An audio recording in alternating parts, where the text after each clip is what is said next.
All right, thank you. Good evening and welcome to the May 6th meeting of the Zoning Board of Appeals here on Zoom Town Hall. In accordance with the governor's order suspending certain provisions of the open meeting law due to the coronavirus, this public meeting of the Falmouth Zoning Board of Appeals is physically closed to the public in order to avoid group congregation. There are alternative measures in place to ensure public access. The meeting is being televised via Falmouth Community Television, and real-time public comment can be addressed to the ZBA utilizing the Zoom virtual meeting software for remote access. This application allows users to view the meeting and send comments or questions to the chair during the appropriate times during the meeting. For the Zoom login instructions, you can go to www.falmouthma.gov/ZBA. If you scroll down the list a little bit there is that link that should open up the Zoom app. It asks you to provide your name and email, and you'll be in the attendees list. More on that in a moment. I'll introduce the board at this time. My name is TJ Hurry. I'm the chair of the board. Ken Foreman is the board's clerk.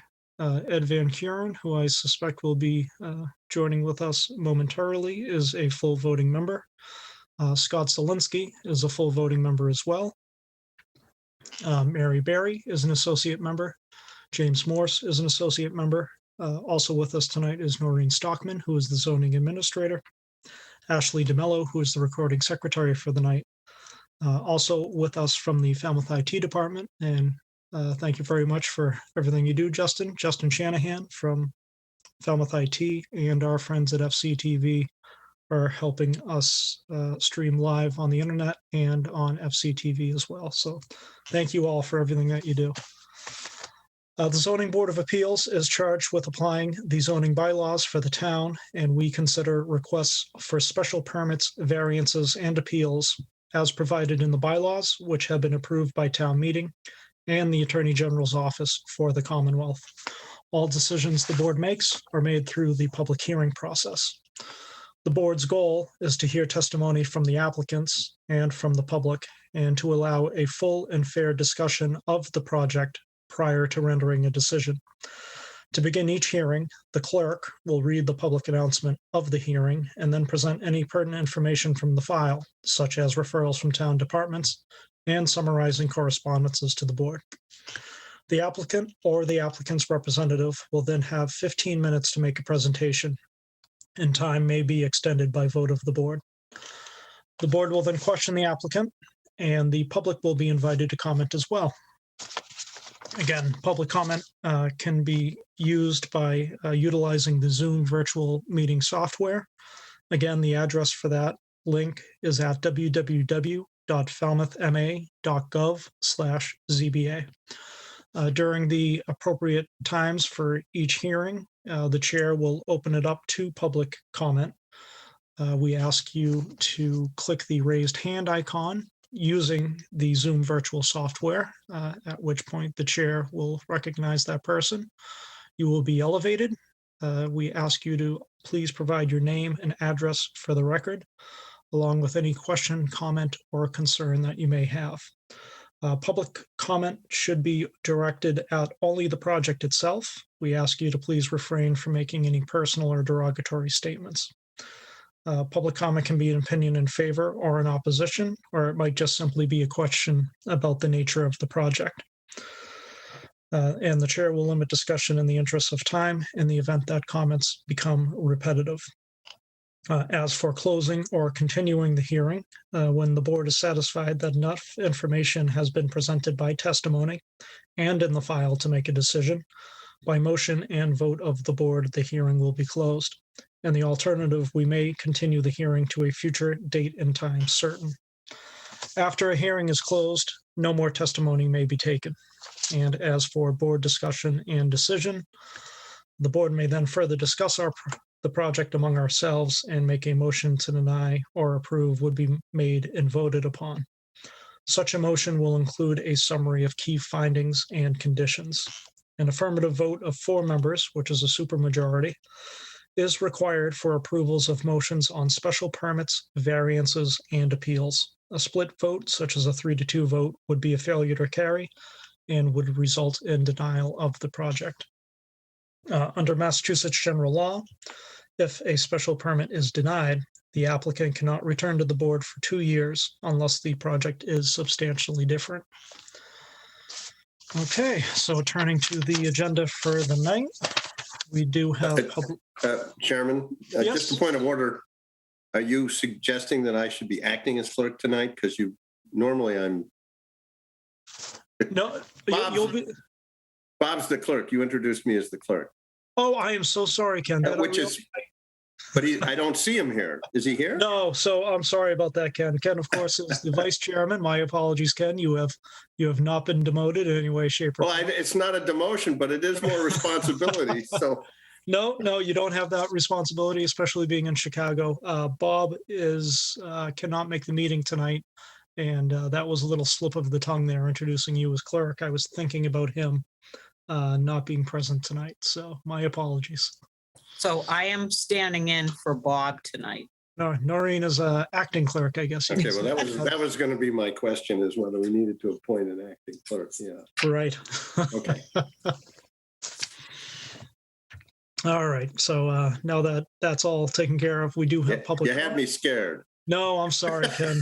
Oh, you take all the files with you to Chicago to read them into the record, right? So we do have public comment, followed by 2 continuations, 3 new public hearings, and a few items on our open meeting items. First up is public comment. This public comment period is meant for anything not on the agenda. So again, if you're in the attendees list and you're wishing to comment on something that is on the agenda tonight, you're in the right spot. Hang tight until we open that up each appropriate time during the night. But again, this public comment is meant for anything not on the agenda tonight. So if anyone out there has anything to say, go ahead and click the raised hand icon. We can elevate you in a moment.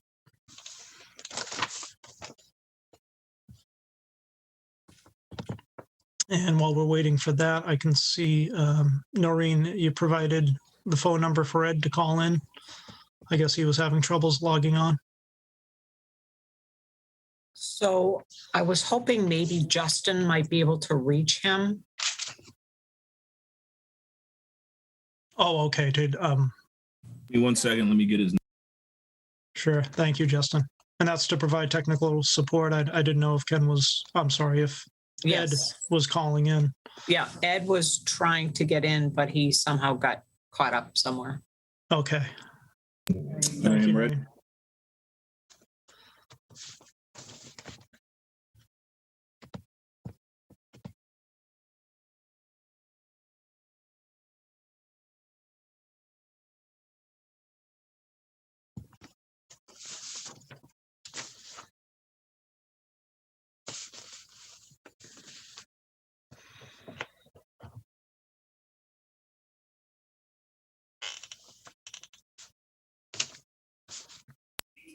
I do not have Ed's contact info. If you want to send that to me in the chat, then I can give him a call.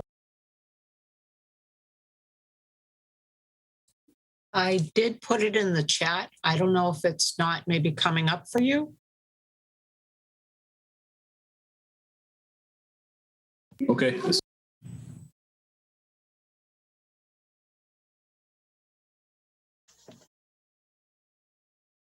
Noreen, should we take like a 5-minute break or something just to get Ed squared away? I'm not sure if we can really address anything on the agenda without him. I'll make that motion. I'll second. All right, so we will take a quick 5-minute break. We hope that Ed will be able to join us shortly.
All right, let's get underway.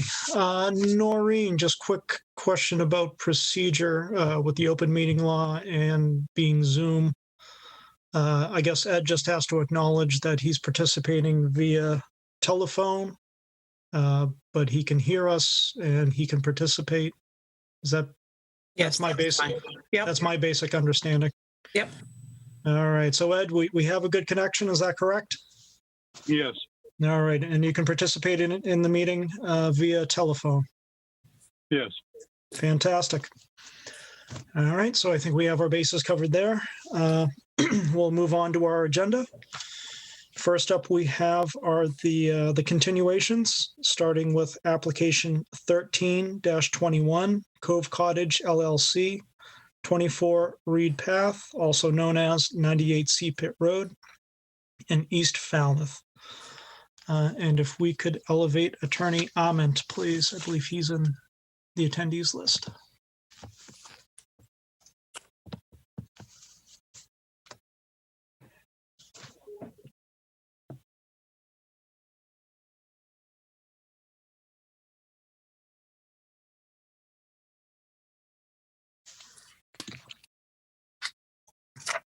Good evening, friends. Well, welcome back, Attorney Ament. Thank you very much. All right, so as you know, this is a continuation. The voting members are myself, Ken Foreman, Ed Van Kuren, and Scott Zelinski. Bob Dugan is not with us tonight. So if we proceed, I believe it would be a unanimous vote if we do have a conclusion tonight. Okay, well, thank you very much. You ready for me to proceed? Go right ahead, Attorney Ament. Thank you. And thanks very much. I believe at the first meeting on this application, a thorough presentation was made about this case. It's really a special permit to allow the existing structure on lot 219 to be 2.8 feet from a property line. The present side yard nonconformance there is actually there's zero setback, and the house extends 9 feet across the property line. The redivision of lots that has gone through the planning board and been reviewed favorably by not only the planning board, but the building commissioner has signed a letter that you have confirming that what we've done is proper. It eliminates nonconformities with the exception of that the side yard setback for the middle house, instead of going 9 feet across the line, is still not conforming, but substantially reduced.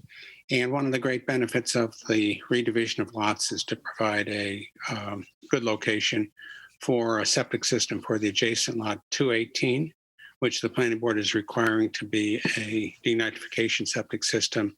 In addition, we're giving that lot a frontage. So all of the lots will now have a good frontage on ways.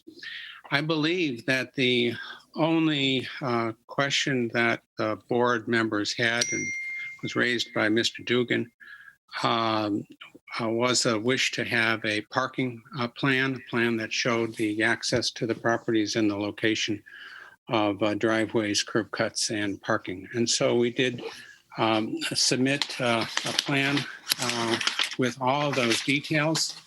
It's dated April 13, and you probably have each had an opportunity to look at that plan. My hope then is that without further ado, the board would be ready to vote to grant the special permit. If there are any questions, of course, I'll try to answer them. All right, thank you, Attorney Allen. So we will turn it over to board questions. Ken, do you have any questions? I don't have any questions, no. Very good. Mary, any questions? No questions. Thank you, Mary. James? No, thank you. No questions. All right, thank you, James. Scott? No, thank you, sir. All right. Attorney Ament, so 24 Nichols is being increased in lot size, 32 is being decreased. That's correct?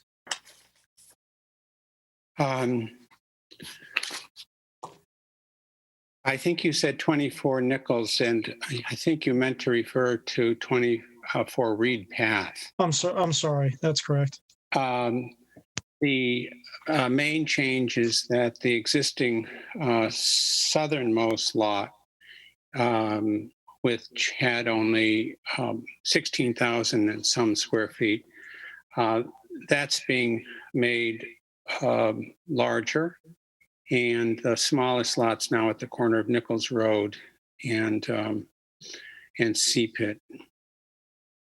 So we've pursuant to the zoning bylaw, we've adjusted the location of the different size lots, but each of the lots is the same size as one of the existing lots. Okay, understood. So does decreasing that one lot, does that create any new nonconformities, or how exactly? Well, not in the sense that I would require a special permit because the adjustment of lot lines is done by right in accordance with our zoning bylaw, so that these lots are conforming buildable lots. Of course, here we have a situation where there's an existing house on each of the lots, but if these were vacant lots that were buildable before the lot line adjustment, then the way they've been adjusted is in accordance with our zoning bylaw, which allows the adjustment of lots in a lot, and that process can include multiple lots, as we've done in this case. But the whole result is, I mean, these three lots are all owned by the same family, although in two different ownerships. And the whole process is to eliminate zoning nonconformances and make lots which now are not marketable, properties not marketable because of that extension of the house across the property line, and also provide better place for septic system. Understood. And all the parking it's shared parking, right? I'm trying to remember. I know Bob Dugan's not here tonight, but I remember he had some concern about the parking. Presently, there is parking off of Reed Path that's now on the middle lot and serves the 108 Sea Pit property, which is the southerly lot. And we identified the parking spaces on the plan. We've only identified 9 by 18 spaces that are actually gravel or shell. And there's actually considerably more parking than we've indicated, but we've showed 2 parking spaces for that lot. Now it's on the same lot as the house that those spaces would serve. But off of Nichols Road, there's a curb cut, and we've shown 7 parking spaces, identified 3 of them as being for the 32 Nichols Road house, and 4 of them that are right next to, closest to the 24 Reed Path house. So, although we've identified a specific parking you could consider them shared because we have a driveway, a curb cut on Nichols Road that serves the middle lot and the northerly lot. As you know, a shared driveway for only 2 houses is permitted by right. But we also showed, because I thought it might be helpful to the board, we put a note that reads potential driveway curb cut access to lot 219 and new parking, approximate location not presently proposed. And that's along the frontage of Sea Pit Road for that middle lot. So it'd be easy. Of course, you'd need a town permit, a street opening permit, to put a driveway there and extend it onto the lot. And there's plenty of room there to put parking. So presently, with the properties being in the same family, the shared parking works just fine. If either of those lots is ever sold, there's no intention at this time to do so. Be easy to have driveway and parking on its own lot. But that's not a requirement. Our bylaw expressly allows shared parking, and if people were to want that in the future, they could memorialize that arrangement with easements. You were anticipating my follow-up question. Is I understand it's all family owned now, but in the future, what happens if it's sold? Well, no doubt, if any of this property is sold outside the family, the attorneys for the buyer and seller will have some discussion about proper easements and so on. Sounds like it. As far as the septics go, currently, is it H20 systems that are there now since they're driving over that area? No, I don't know the answer to that. The only system that there's driveway over, and it's actually not where we're showing parking, and one wouldn't have to drive over it. The system that is serving 32 Nichols appears to straddle the Shell driveway area and the lawn area. It may not be lawn, but it's the soil or dirt. And I specifically didn't show any parking over that area because of concern that you'd raise that question. So all the parking is shown as not requiring parking on top of that septic system. I don't know that it's H20. It may or may not be, but it's an existing condition, whatever it is, and we're not changing that in any way.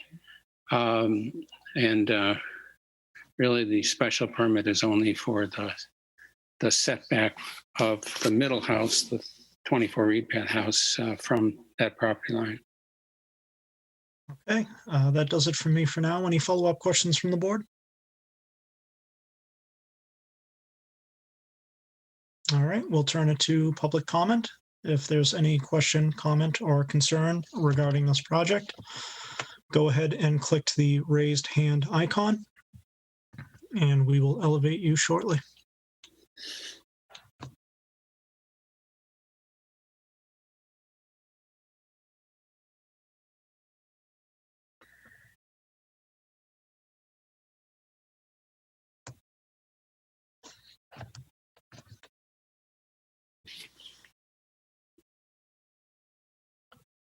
All right, not seeing anyone for public comment. Ed, since I don't get to actually see your face, I might forget about you. No, that's right. I don't have any questions. No questions? Okay. No. Any other follow-up questions from the board?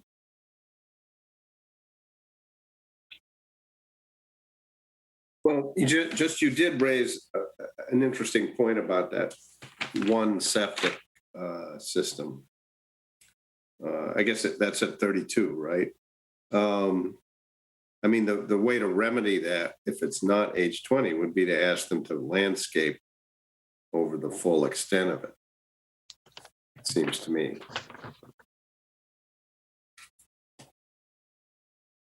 Good point, Ken. Mr. Chairman, I guess. Does Bob want to respond in any way? Well, I'll just say again that with the standard being not substantially more detrimental and this really being a special permit about lot 219, I understand that there's a potential concern there. The property owner can be aware of it.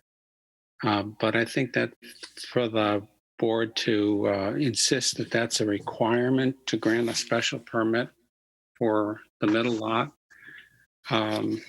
respectfully suggest that it's overreaching. The board might make a finding that it was noted that a portion of that septic system is under gravel driveway area and may not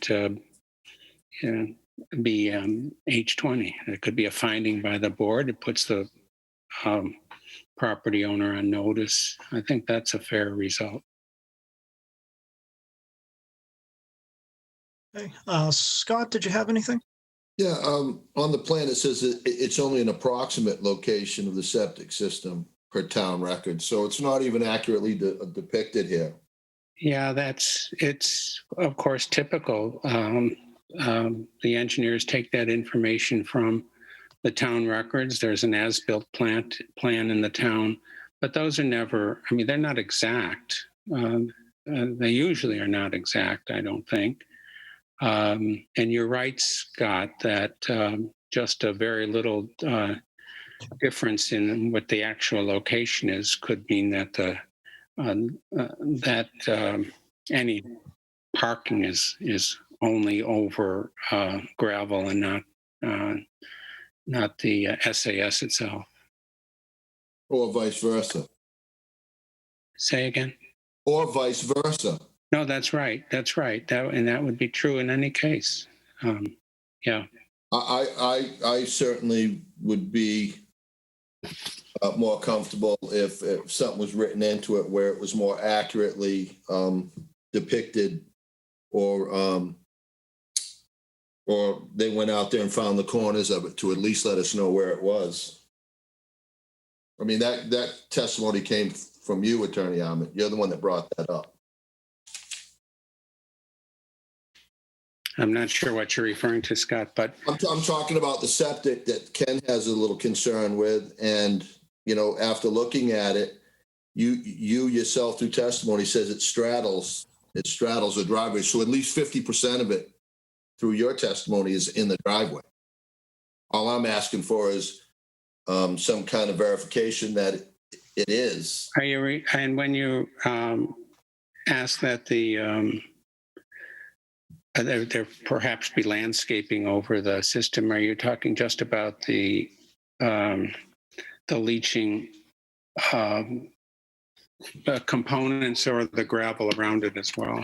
Well, traditionally, we ask for 10 feet from any driving surface.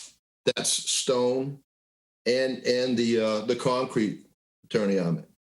I understand. I guess I just would say again, Mr. Zielinski, I understand the concern. I don't think that that concern in this case should be elevated to a condition concerning a special permit being issued with respect to the setback of the house on a different lot. It's just going beyond what the board should do, I think. Is that an opinion? Of course, it's an opinion, yes. Okay.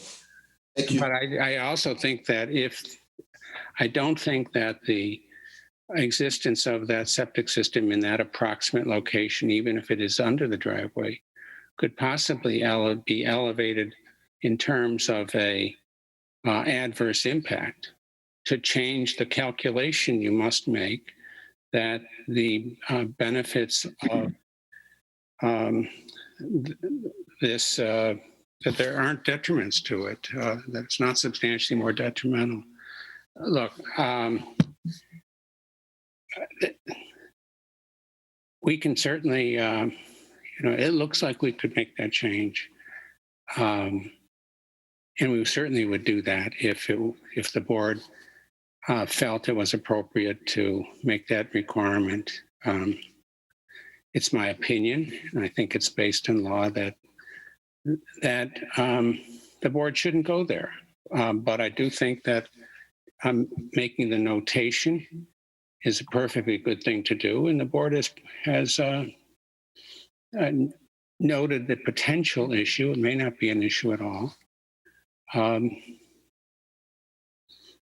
That's what I would suggest you do that and respectfully ask that. Anything else, Scott? That's it for me. All right.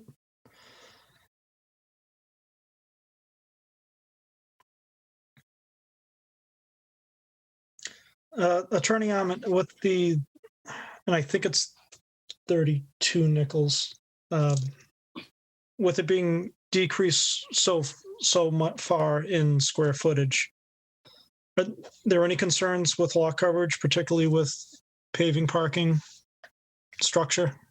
Was any sort of analysis done for that? Like, are we creating any new nonconformity? No, With that lot?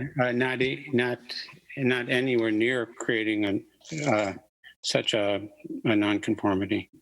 You can see easily that, we did give you a calculation. Lot coverage of structures on the middle lot is 6.7%. That's all it is. The house on at 32 Nichols is smaller than that. So it's way, way under 20%. And I believe we did have, I think we may have given those figures on one of the plans, but I'm not certain of that. We certainly have no concern about being over 40% of parking, paving, and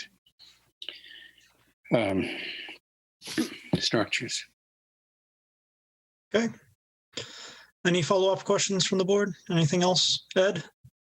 No, nothing for me. All right, thank you, Ed. Anything else from the board? All right. Noreen, any questions? No, I don't think so. I just was noting that there is proposed parking on 32 Nichols for 24 Reed Path. So I suppose the only other issue would be that if 32 Nichols is transferred, if you have somebody parking on that parcel for 24 Reed Path and they inadvertently drive over somebody else's septic, that might make somebody vastly unhappy, I would imagine. But Thank you, Noreen. Okay, if the board, excuse me, if the board has everything that we need, would anyone like to make a motion? Or I'll move to close. All right, thank you, Ken. Second.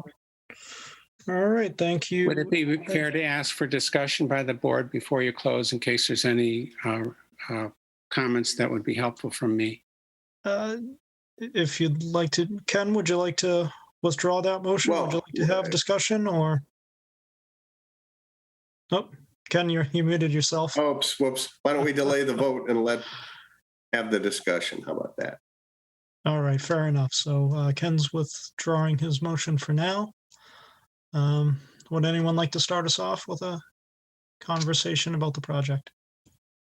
Sure, I can give, I mean, obviously this is a nice solution to what is a, problem with lot lines and lot coverage and so forth. It's probably the best that they can come up with. In a lot of ways, it's very clever. I do have a little concern. I mean, it seems to me Bob's designated where the shared parking is, and we could easily ask them to landscape over the approximate location of the SAS for 32. I don't think it really is going to detract much from the driveway space. And in fact, it might make for a nicer lot with a little more green space there. So that's the only thing I was suggesting. But otherwise, I'm in favor of it. And it reduces some of the existing nonconformities. I mean, when you've got a house going over a lot line, that's not good. Right. Anything from anyone else?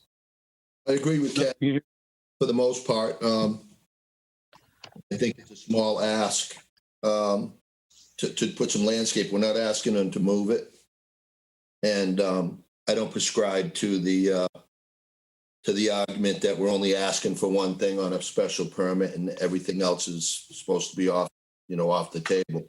I mean, there's been plenty of times that we've tried to improve existing conditions when the permit's opened. And that's all we're trying to do here. If that was taken care of, I'd be in favor of it as well. Very good. Thank you, Scott. Ed, how about yourself? No, I'm all for it, just because it's going to clean it up. It's probably overdue. Very good. James, The few concerns I have been addressed. Thank you. very good. Mary. I have no questions. All right. Thank you, Mary. And Ken and Scott, I agree with you 100%. And just to add to the conversation, I think applying under 240-3, that gives the board a lot of leeway. I do think we have some extraordinary power here, given that it's only under 243. And I think the concerns that we expressed regarding the septic and the other items, Ken, that you brought up, I think we can appropriately make findings and conditions to support that.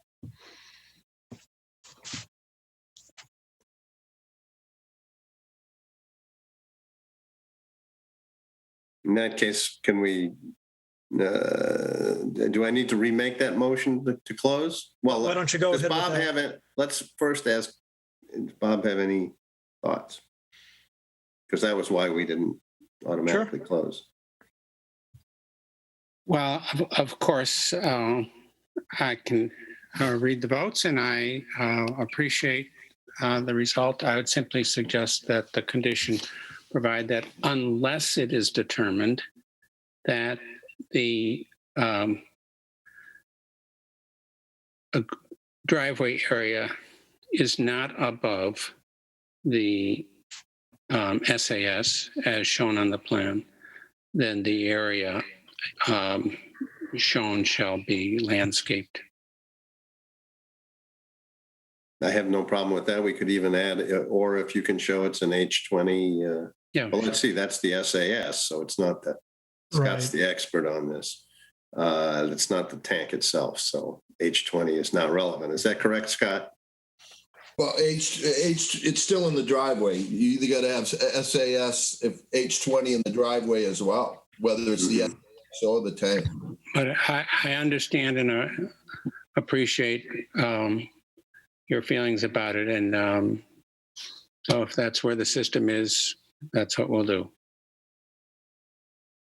Yeah, I think it could be just phrased that you ask somebody, and it would be worthwhile, certainly for the homeowner anyway, to actually have the field located and, so that you know exactly where it is.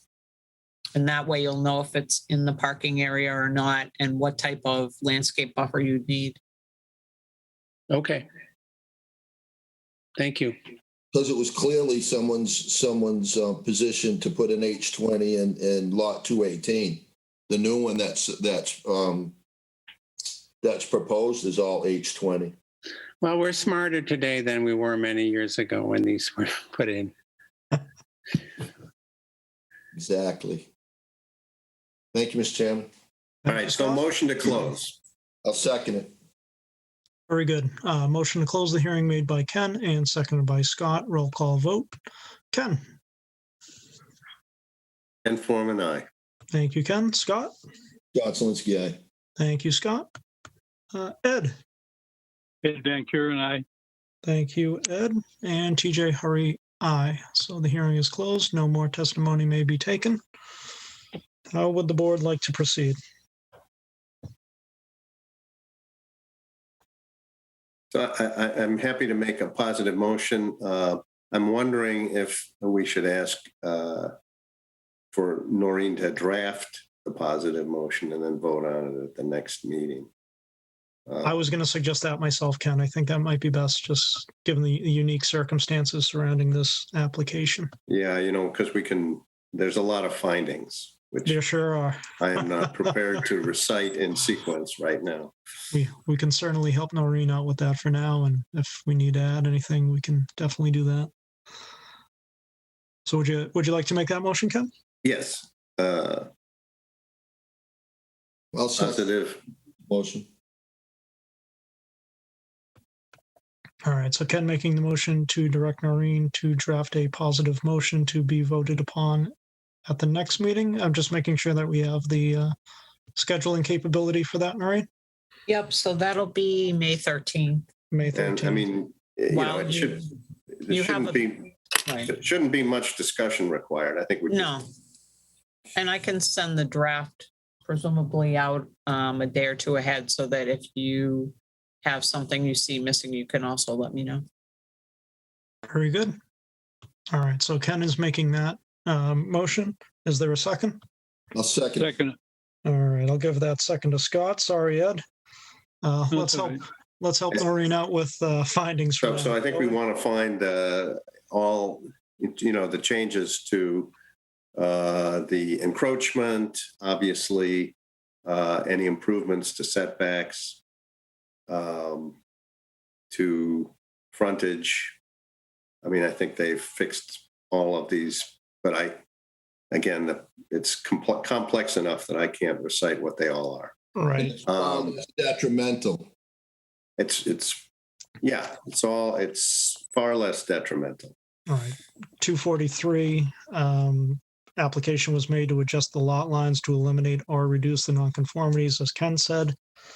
I'll say it's enhancing the utilization of the property. I certainly think that's correct. Right. Adding a denitrifying septic on the middle lot.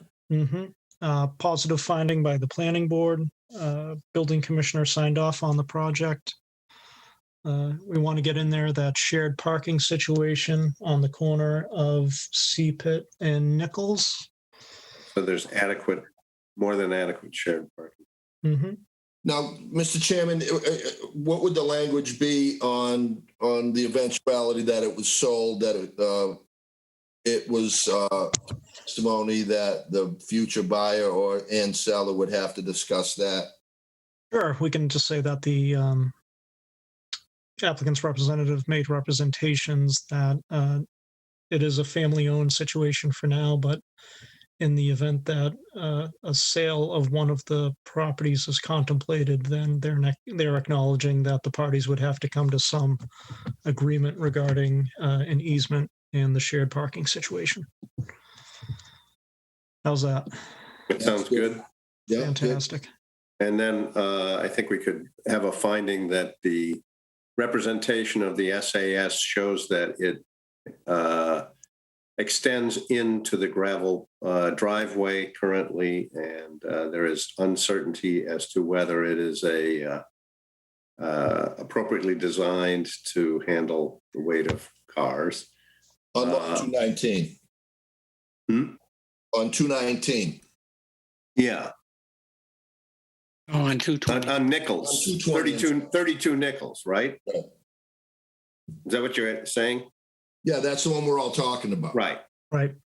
But I mean, that goes sort of together with the shared parking because that's where it is. And then when it comes to conditions, we're going to want a condition that says that either they need to show that definitively that the SAS is not encroaching on the driveway, or that it is H20 appropriate, or provide landscaped area to cover where it is. Very good. Testimony also had that, especially with the lot that's being reduced in size, doesn't appear to be any issue with lot coverage, and it's not creating any other new nonconformity. And I don't have the figures in front of me. I know Attorney Ahmet mentioned that they might have been provided. So definitely if it's in the plans, not the one that I'm looking at the moment, I can't seem to find it. But Noreen, if you do find it in your review of the file, if that could be included, please.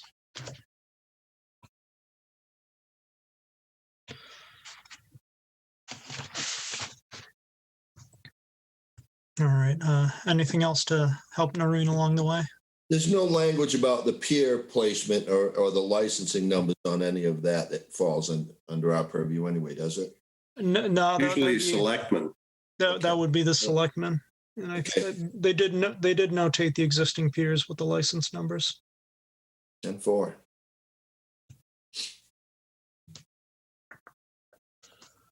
All right. Anything else? Noreen, do you feel like you have enough guidance? Yes, I have a big fat file here full of information, so I think I'll have plenty of information.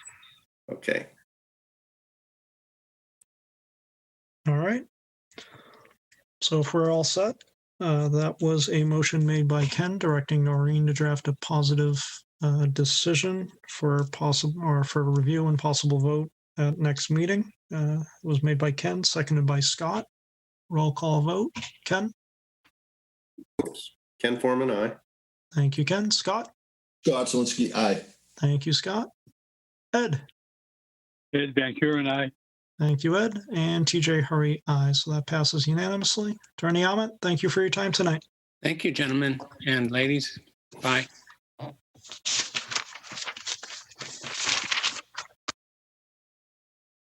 All right.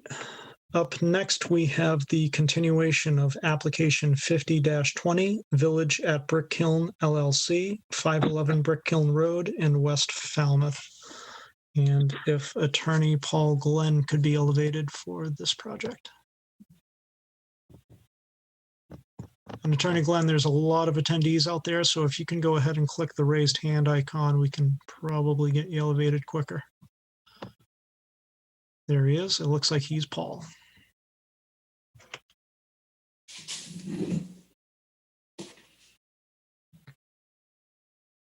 All right, Attorney Glenn, you've been elevated. You'll just have to unmute yourself and turn on your video. And if we could elevate Mr. Barcelli as well, please. I believe he's part of the team.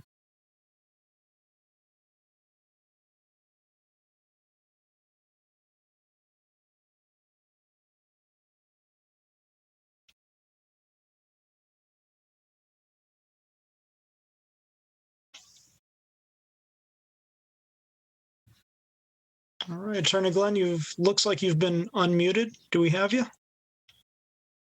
I see you. I'm not sure why you can't see me. No worries. It says Paul, so I can't see you, but I can hear you. Yeah, I can look at myself in this camera. Seems to be working. That doesn't help me. Help me at all, though. Well, let me ask. It looks like Mr. Barcelli and Mr. Salamando are with us tonight. Would you like them to be elevated as well? Maybe Yes, while we do that. And Walter Hermanow is an engineer that did the drainage calculations. He is here also. Maybe he could raise his hand too. Great, sure. So if Mr. Sorry, just Oh, lost. here I am. There you are. Welcome. Oh, thank you. This mic. All right, the screen is filling up here. All right, Attorney Glenn, looks like we have everyone. Just need a note for the record that Ed Van Kuren is participating via audio tonight. And the voting members on this are myself, Ken Foreman, Ed, and Scott. Bob Dugan is absent from tonight's hearing. Yep, and just to update the board, since our last meeting, which was on March 18, we did receive an email letter from the Donnellans dated May 2, which was forwarded out. And from on May 6th, we did get the email from the peer engineer, who is also in attendance tonight. I realize you would not have had an opportunity really to review his writings, but I'm sure he can summarize that for you tonight as well. Thank you, Noreen.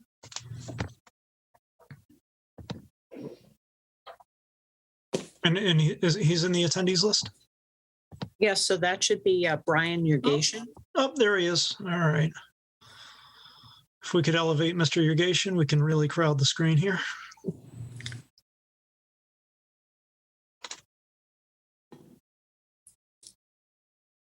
Good evening. Evening. All right. Gang's all here, I guess. Noreen, anything new? Anything else new in the file? So that's it. The Donnellans did have a few items that they requested, but we can cover that later after we have the testimony, I would guess. Sounds good. All right. Attorney Glenn? Good, thank you, everybody. Just a question about procedure and the, so we're missing Bob Dugan. Now, Correct. does the new law allow him to watch this on TV and then still participate in the vote? Yes. Yeah, okay. Yes. Oh, I think I'm frozen. Oh, sorry. I just froze a little bit there. Yes. So under the Mullen Rule, Yeah, sorry, I'm getting notification that my internet connection is unstable. uh-oh. Waiting for that to go through so I can explain. Okay. So under the Mullen.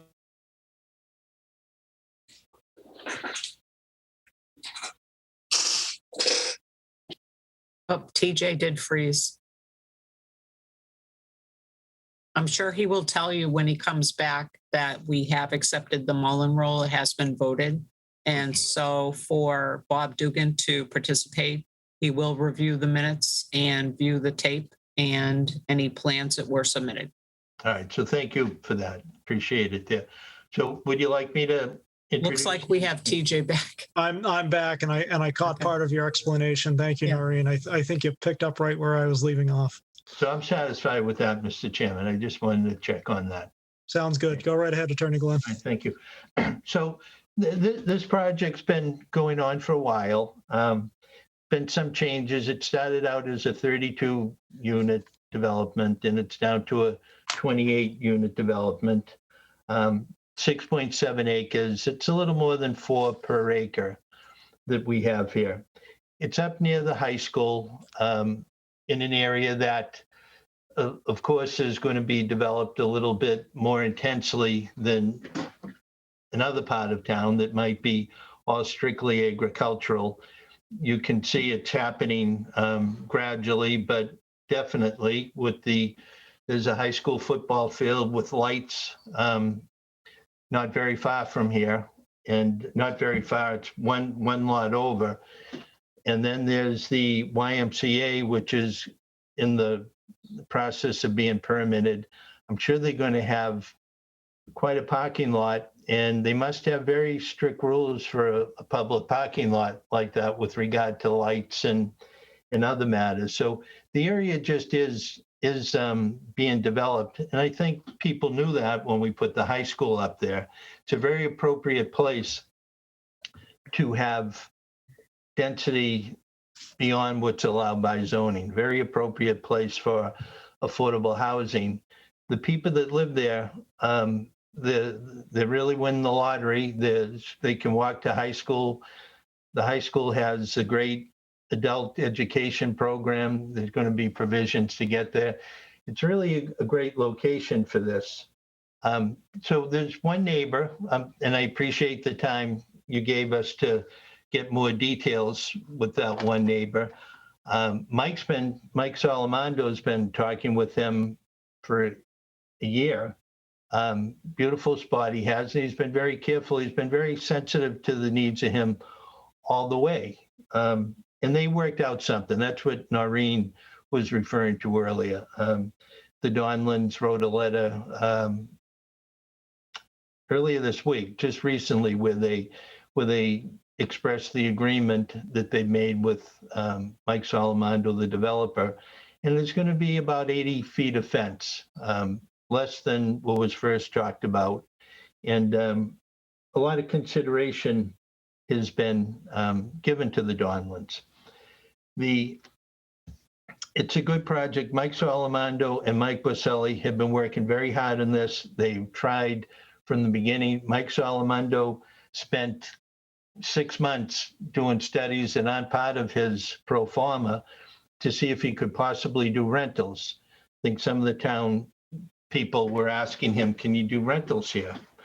And he tried real hard. People just can't seem to do it without some type of substantial subsidy from either money subsidy from either the state or the town. And it just isn't there to do it. So he tried hard to satisfy the town in that regard, spent a lot of money and time on plans.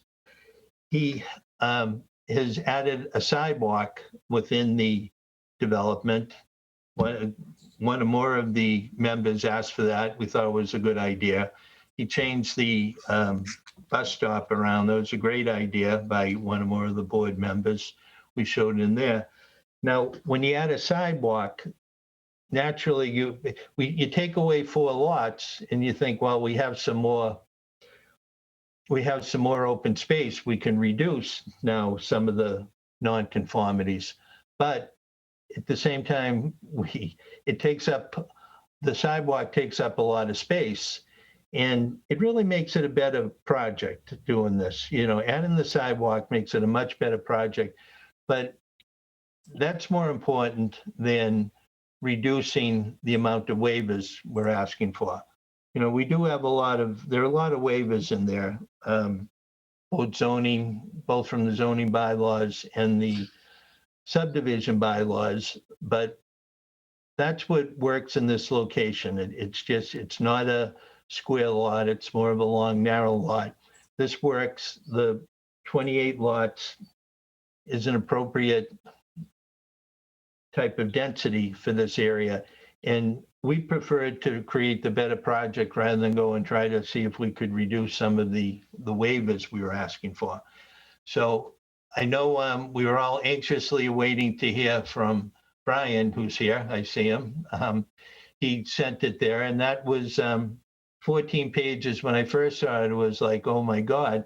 But then as I read it, it was mostly, he made that very easy to read, appreciate it. He restated his comments from the first review that you made, and then in bold print, and I suspect you all have this, and then in bold print, he gave his current comments. And I think when we looked at it, we interpreted it to be, it was very positive. You know, it just shows that how hard the Mike and Mike have been trying to make this project work here.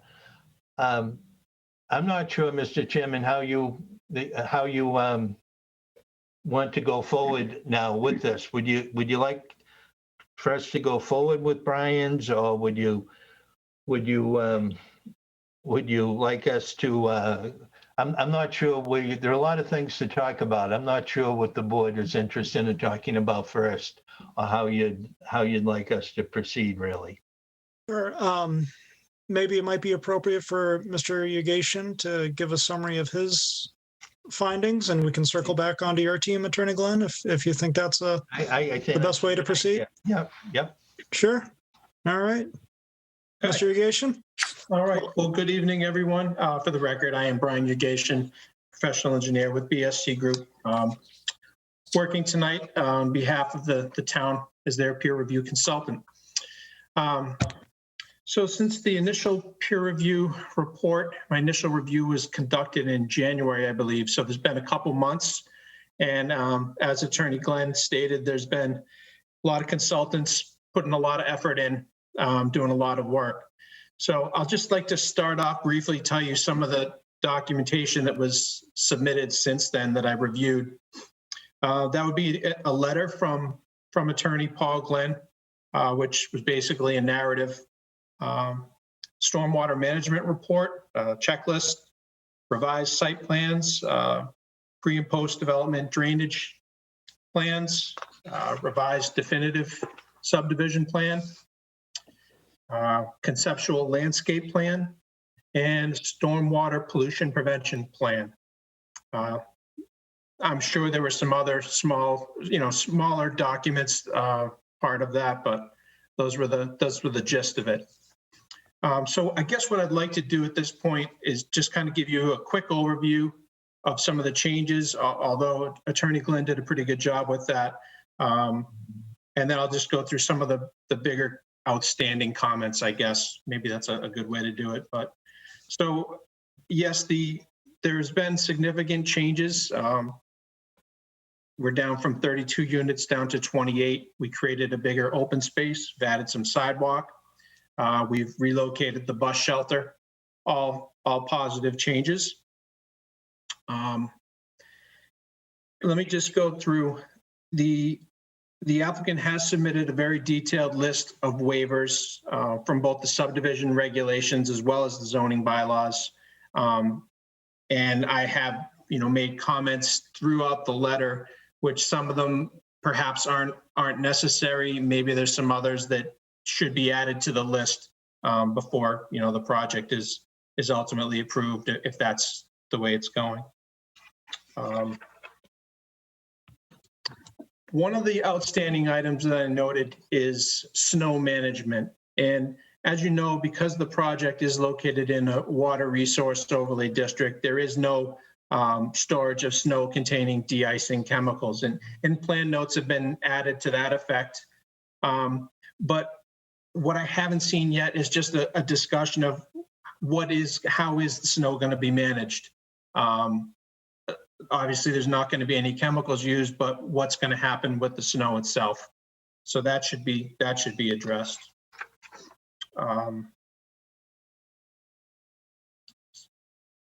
There used to be several retaining walls on the property, and as part of the redesign, most of those walls, all but two, have been eliminated.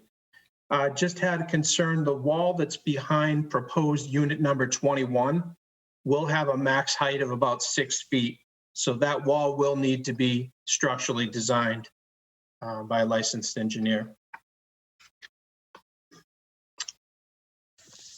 The water department had several comments in their review, and really the most notable comment was that they felt that the proposed 8-inch water service was not adequate to provide water service to the new development. And they recommended that the applicants upgrade it to a 12-inch, gave them a couple different options for doing so, but that still remains as an outstanding item. I apologize, somebody's printing something next to me, and if you hear that, I apologize. In the subdivision regulations, there were a couple notations that needed to be included. The surveyor of record shall certify that the definitive plan is derived from a field survey meeting the requirements of land court standards and accuracy, as well as submitting 2 tables of the traverse. So that information still remains outstanding, as well as a notation of any private wells which may exist within 100 feet. If there are none, that should be so stated. If they are within 100 feet, then they should be added to the plans.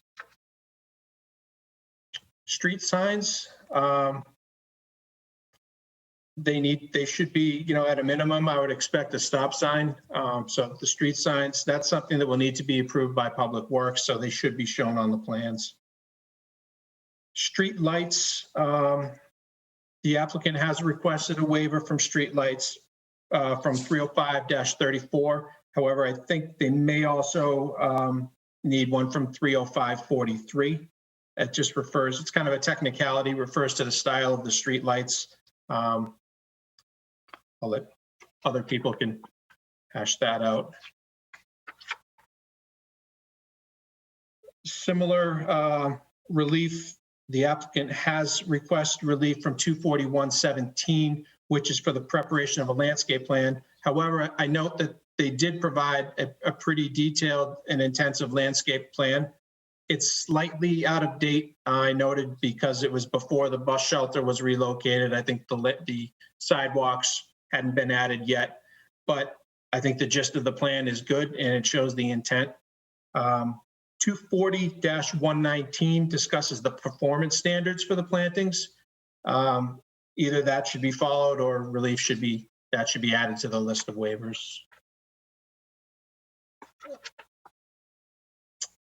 As I mentioned, the applicant did prepare a stormwater report, and I went through it in quite detail. I found it to be very well put together. Very minor comments on that. The biggest real comment that I had was that the pre-development and post-development watershed areas were not equal. There was a difference of roughly 0.6 of an acre.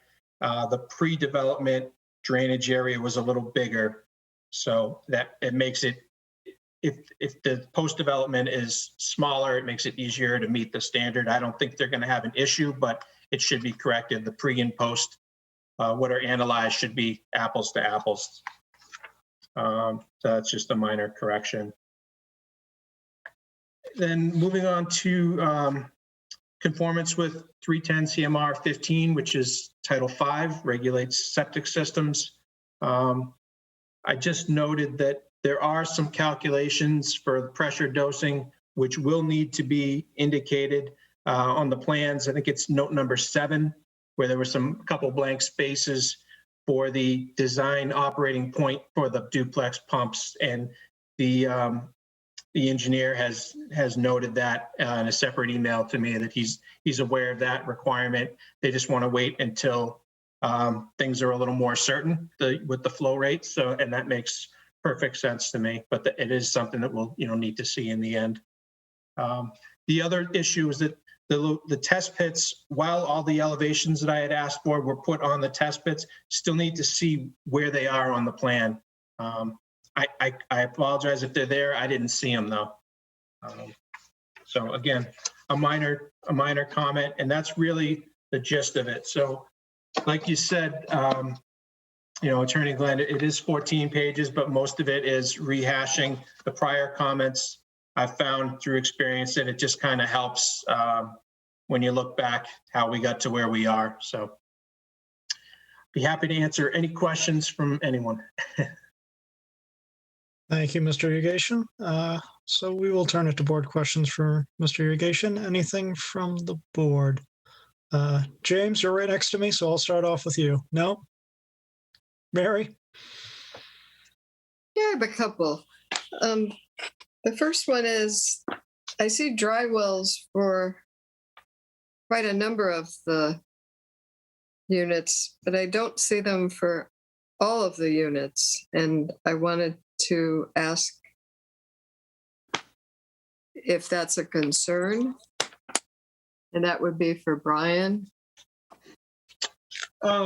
It's not a concern so long as I know what, I think I recall seeing that, Mary, as well, that most of the units had their own dry wells. I think, I'm not certain, one or two of them may not have had their own, but those roof leaders would be conveyed to one of the larger infiltration systems that are on site. So if that's the way they want to do it, that's perfectly acceptable. And I have no concerns over that, as long as we're not taking the water and just splashing it on grade. It looks like 6 of them. 6 of the units don't. That just, and the other thing is, for the landscape plan, can you tell me what, or can somebody tell me what number that is and what we were provided? It was actually a separate standalone plan. It wasn't part of the current set, which I believe is dated April 15th. The landscape plan was prepared January 28th. And Is it on the town website? It is, yes. It's 2 pages. Okay, thank you. Sure, and I believe it includes a total of, I think, 41 trees, plus a bunch of other plantings, shrubs, flowering bushes, etc. It was a pretty intensive plan. With the dry wells, it just seemed like there were a number of those units where they were next to each other and they didn't have it. I understand what we're talking about, where they could certainly share one that's located close by. But I just noticed that, well, something to consider. And I guess I would ask Michael Verselli. Thank you. I didn't want to interrupt if it was appropriate to speak now, just for clarification. And Walter Hermanow, who did the stormwater management report and was amazingly helpful in designing all the drainage and meeting the stormwater standards, slightly above my pay grade. So I appreciate his expertise. And he can speak to this, but we have a combination of dry wells, roof leaders to dry wells, and water surface flow from downspouts with appropriate erosion dissipators at the downspouts. The ones that don't go to dry wells will drain over the surface and enter into the overall drainage system for the roadway. And those roof areas have been accommodated in the stormwater calculations for sizing of the standard larger drainage systems. Many of the lots, there simply was not enough room to fit the dry wells and meet the setback standards, which are 10 feet from a property line and 10 feet from a building. So we had to get a little innovative in how we did the drainage. It's a hybrid between dry wells where we can fit them, and if not, the overall drainage systems were sized to accommodate that roof runoff. So all the impervious surfaces have been accounted for in the drainage. And I would agree with that as well. in addition to that, all the appropriate stormwater treatment has been provided. So I have no issues with that. The only thing I would say is that if the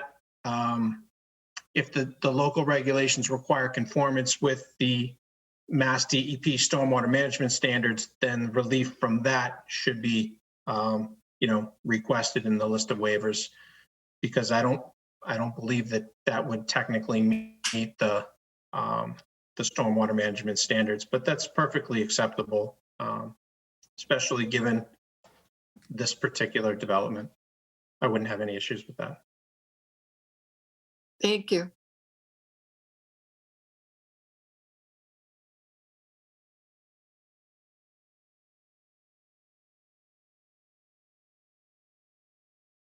Am I back? Yeah, you're back. I got kicked off there. At least it looked like I got kicked off on my end. All right. Did I miss anything? The whole discussion about stormwater. Uh, I think we lost Mr. Yagirshин as well. No, I'm here. Oh, there you are. all right. You moved. You moved to a different Hollywood Square. On my screen, I stayed in the same place. But Mr. Barcelli, I did hear that you were proposing some sort of hybrid version with the dry wells and what else is proposed. So Yeah, and Brian said it was all perfect and excellent. is that true, Brian? They did a very good job with the drainage. All right. Sounds like I'm all caught up then. All right. Other board questions? Ken, anything? Yeah, a couple questions. So let's start with landscaping. I'm looking at the plan, but you said this was, Mr. Yagarian, you said this was dated January 22nd, I guess. Is that the current plan? I mean, are there modifications? I guess maybe that's not a question for you, but for the applicant.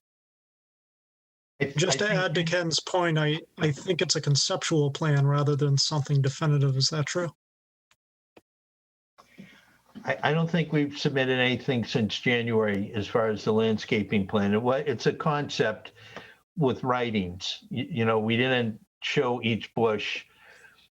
Each person, each lot owner, $5,000 will have to be spent on each lot in landscaping. And Well, so my question is, you're asking for a waiver from street trees, but there's a heck of a lot of trees along the street shown on this conceptual plan, and I'm wondering if you need that waiver, why you need that waiver, if that in fact is the case. Well, Brian pointed that out. I think we had that in there originally. We probably didn't want to submit such a detailed plan.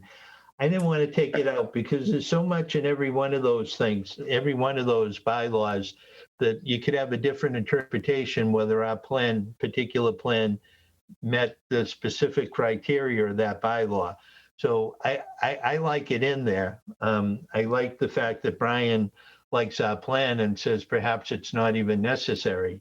But, I feel good about. Well, of course, from our point of view, having something that guarantees certain levels of performance is preferable. So, that's why. It's easy to make a conceptual plan and make it look all pretty and then end up not doing any of it. Well, I think a condition that specifies it would be, wouldn't be objectionable to the applicant here. Okay. It's spending. So that was where I was going. Yeah, it's spending more money on all the different plans that, takes a lot of, it takes time and money to do it there. And he's committed to do a good job. And one of the narratives. I'm sure that's true. I just, I'm just saying maybe we don't need that waiver. That's all. And the other thing on the landscape plan that I was kind of hoping maybe we could get pinned down a bit more, there must be some existing trees on site that are substantial. And I know we touched on this earlier. Are there any trees that you want to preserve? I'd like Mike Salamander would like to answer that. Mike said. And hold on, I'm not quite done. Yep. And then, especially on some of the lots, like around unit 21, I have to blow this up to see the unit numbers, but it looks like there's some buffer area, and I just, again, I'm wondering, because there is a tendency to come in and just clear cut lot line to lot line.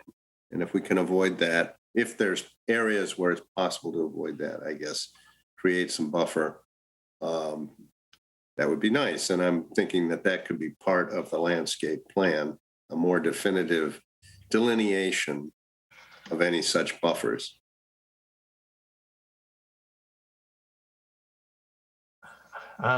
If it could be part of the plan. So, it takes 2 months, every new plan we get. We thought we had a good plan, a good idea. Mike? Well, I mean, I'm looking at it. You've got buffers drawn in. Yeah. I mean, the question is, are you going to adhere to those? Well, so, a condition on landscaping would be acceptable. Now, Mike knows every tree in the place, I think. And he sent a memo for the last meeting that told you the problems of doing selective cutting. And if you leave one tree in the lot, how much it's going to cost the lot. And I don't think we're asking for that. I think we're saying along the boundaries, maybe some buffer areas where you preserve some trees. I don't think we're saying, all right, on a particular, in front of a particular unit, that would be nice. So there's a substantial some of the tree open space. You mean in some of the open space, could he preserve? Either the open space or along the margins of the lot, where, and without going out there and marking specific trees, I mean, it's hard to know, but that's all. Because there is this, we do see this where people go out and, I mean, I just saw it actually up in the North Falmouth, lot line to lot line clearing, total denuding of the lot. Is that really, I'm sure it's cheaper, but anyway, so those were my concerns on the landscape plan. I did have another question for our peer engineer, because he mentioned something about the pavement, that the gravel base being 8 versus 10 inches and the pavement thickness 3 versus 4 inches with 2.5 binder and 1.5 surface coat. I'm a little sensitive to that because I live right next to a private road that is almost impassable, because when they put the subdivision in, they did a substandard job on the road, and it's now totally filled with potholes that are so I guess if maybe we could address whether you guys are going to adhere to those standards or stick with your 8 and 3.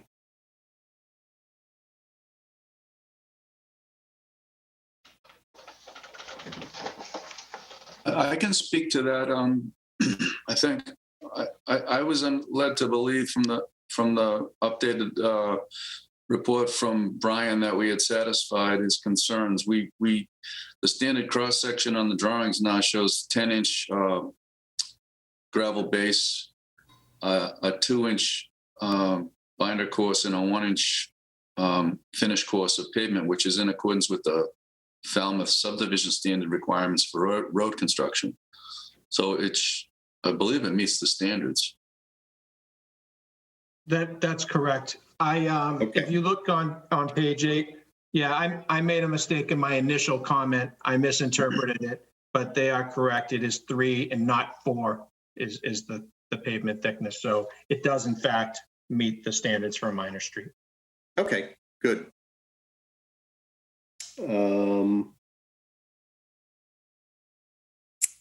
And you also had something, Brian, about emergency pump chamber capacity, 24-hour pump chamber capacity. Is that something that, can you elaborate on that a little bit? Sure. Yep. So there's a bunch of different calculations which associated with the septic system design, which will need to be provided.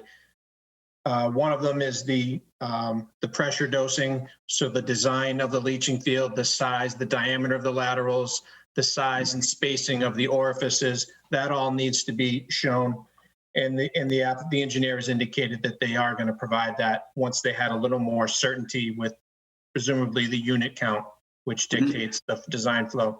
The other, to your point, was the 24-hour emergency storage, and that goes hand in hand with the other calculations. All that will be provided. But based on the design flow and the size of the proposed pump chamber, I'm confident that they'll have the ability to provide the 24-hour storage. They're probably even going to be able to have more than that based on my estimation of it.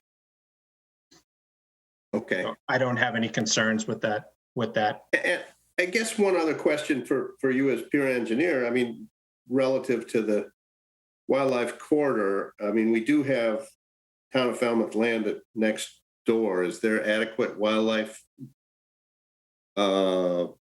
migration habitat in your view? Do you have any? So I'm not an expert on that. I'm just reviewing this objectively, and they requested a waiver from that provision. I'm not a wildlife biologist or anything like that, so I don't want to pretend. Okay, I wonder maybe this is a question that we could have forwarded to the appropriate town department, just to get some kind of referral on it. See, it seems to me there should be, because there's plenty of green space back there, but. Yeah, the town and conservation both own abutting parcels, and I know conservation certainly is very interested in perimeter trees, and they may be able to comment on the wildlife corridor as well. Okay, I think those are my questions for the moment.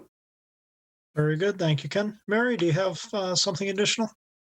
Yeah, if you don't mind.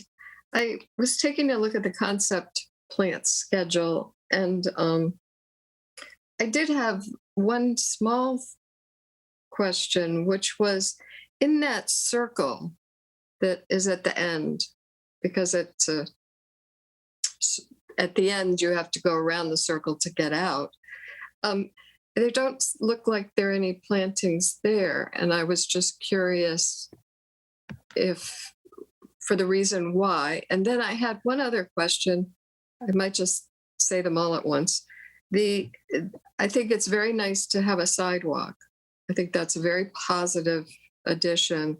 And of course, we don't know. I look, and it looks like you have shade trees in front of all of these houses, units. And so I guess my question would be, maybe it would be nice to have the tree warden take a look at it, just in case if you have wires for electric, if we're not putting up large trees under electric wires and poles.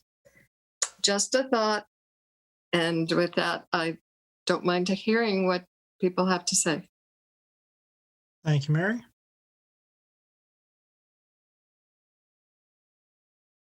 Sorry, Scott, did you want to chime in there? Yeah, I guess I have a two-part question that I'll start with Mr. Borselli. Mike, to the north, at the end of the project between 14 and 13, the two lots where the property line is, there's only like a 2 or 3, maybe a 4-foot elevation change. Has anybody entered into any discussion about, in the event of some kind of catastrophic event at the beginning of this, how they get to this circle to help fight fires or some kind of catastrophic event? Had anybody ever talked about approaching the town with some kind of access to the back of this property with like a fire road or something else? I can tell you that there's been no discussions directly with access at the end of the cul-de-sac at the terminal end of the roadway. But the applicant did show on his plans a potential access way about midway down the roadway that would gain access to the abutting land of Christ Lutheran Church next door. It has the potential to be not only like an access, so there'd be some connection if and when the Christ Lutheran Church property is developed into the YMCA for an emergency access, in the event there's a blockage on the beginning section of the new driveway and roadway. And it would also be a connection for a water main connection. But that was the extent of our discussions about any other emergency access. Yeah, because it looks like to me, but the only place that's got any room for any fire apparatus, big stuff, is between 13 and 14. I can't imagine getting across that circumference of that cul-de-sac without getting into the cul-de-sac to fight fires on the other side. You couldn't go between the buildings with that big stuff. Correct. Is not absolutely. That's true. I'd really love to see something or somebody have some kind of discussion with whys and why nots for me, though. There's a lot of houses in there and it's really dense in that end. Thank you. Thank you, Mr. Chairman. Thank you, Scott. Sorry. Oh, Mr. Yagation, go right ahead. Yeah, sorry. So I did have a comment in my letter report, and I failed to mention it, but now is a good time to bring it up. But I did suggest that the applicant should sit down with the fire department and get a letter from them demonstrating their acquiescence with the proposed development and the layout. So that kind of touches on that issue that Mr. Zelinski just brought up. And Mr. Chairman, if I could follow up on that. Sure, feel free, Mr. Baselli. Go right ahead. Certainly, we want feedback from the fire department. I was under the impression that they were referred in when it was we initially applied. But I think the comments would have been more about vehicular turning movements and access around the turning, adequate turning radius around the cul-de-sac, things like that. I don't know if they commented at all. I don't remember seeing any comments from the fire department. But I don't know that there's been no discussion about some sort of fire road access through to the north of the site through the town of Falmouth land under the control of the high school. We haven't even looked at how extensive that distance would be and what would be involved to cut a road through for that potential catastrophic event. Are there any referrals from the fire department? I'm checking now to see. I have a package in. I'd hate to put our acting clerk on the spot.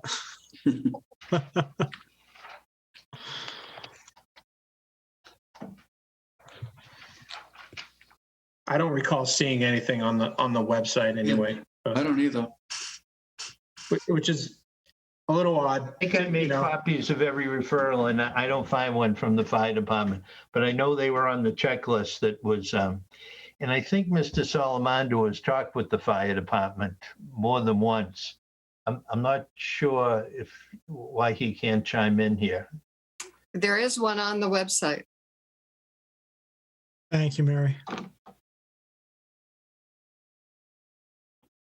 Yeah. But I mean, the road that's being built there looks the same as the pavement, and all the width of the actual paved road is the same as any other subdivision in Falmouth.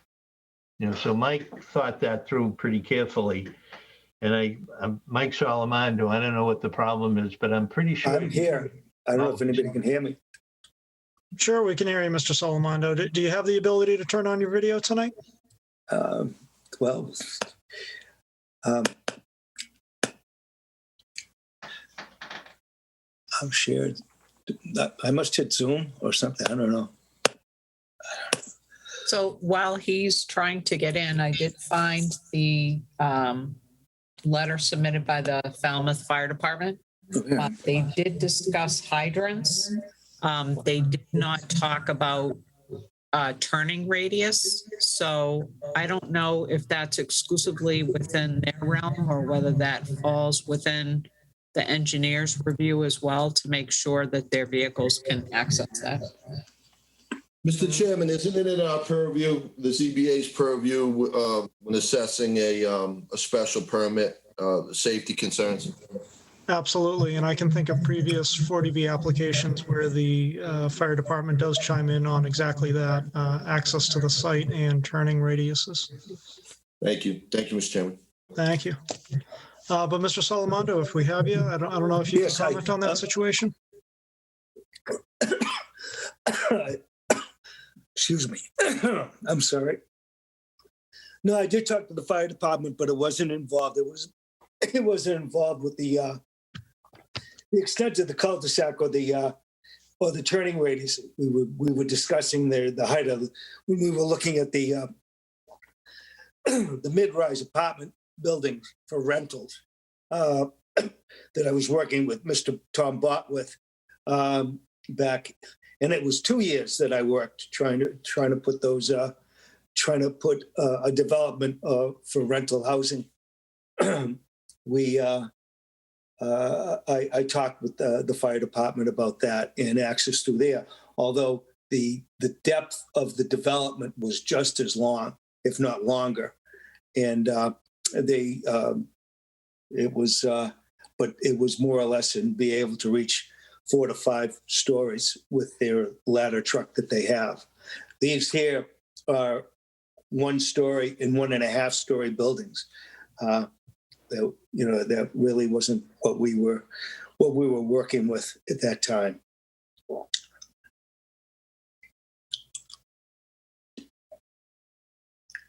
Mr. Salamando wants us to be a safe development. So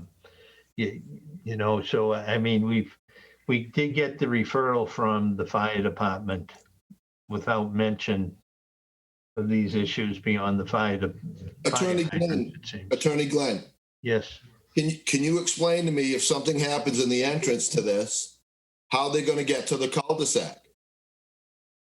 That's all I'm asking. And Mr. Salamando didn't satisfy my question with his answer. I'm simply asking a safety question.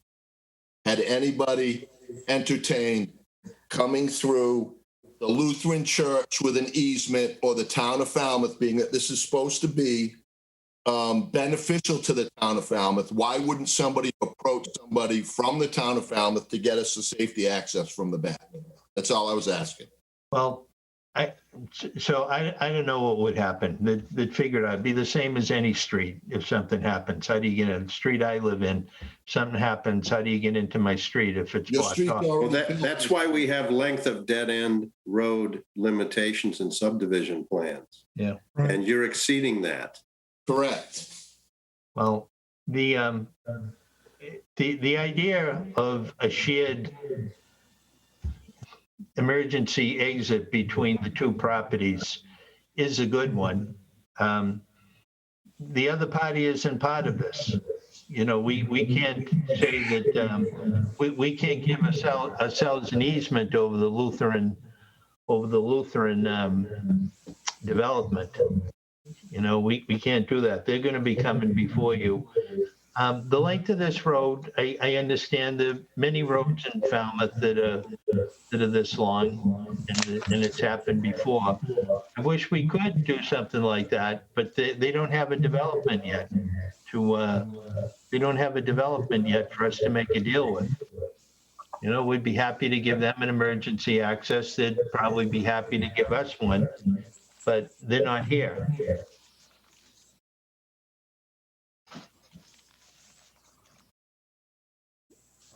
Mr. Yugation?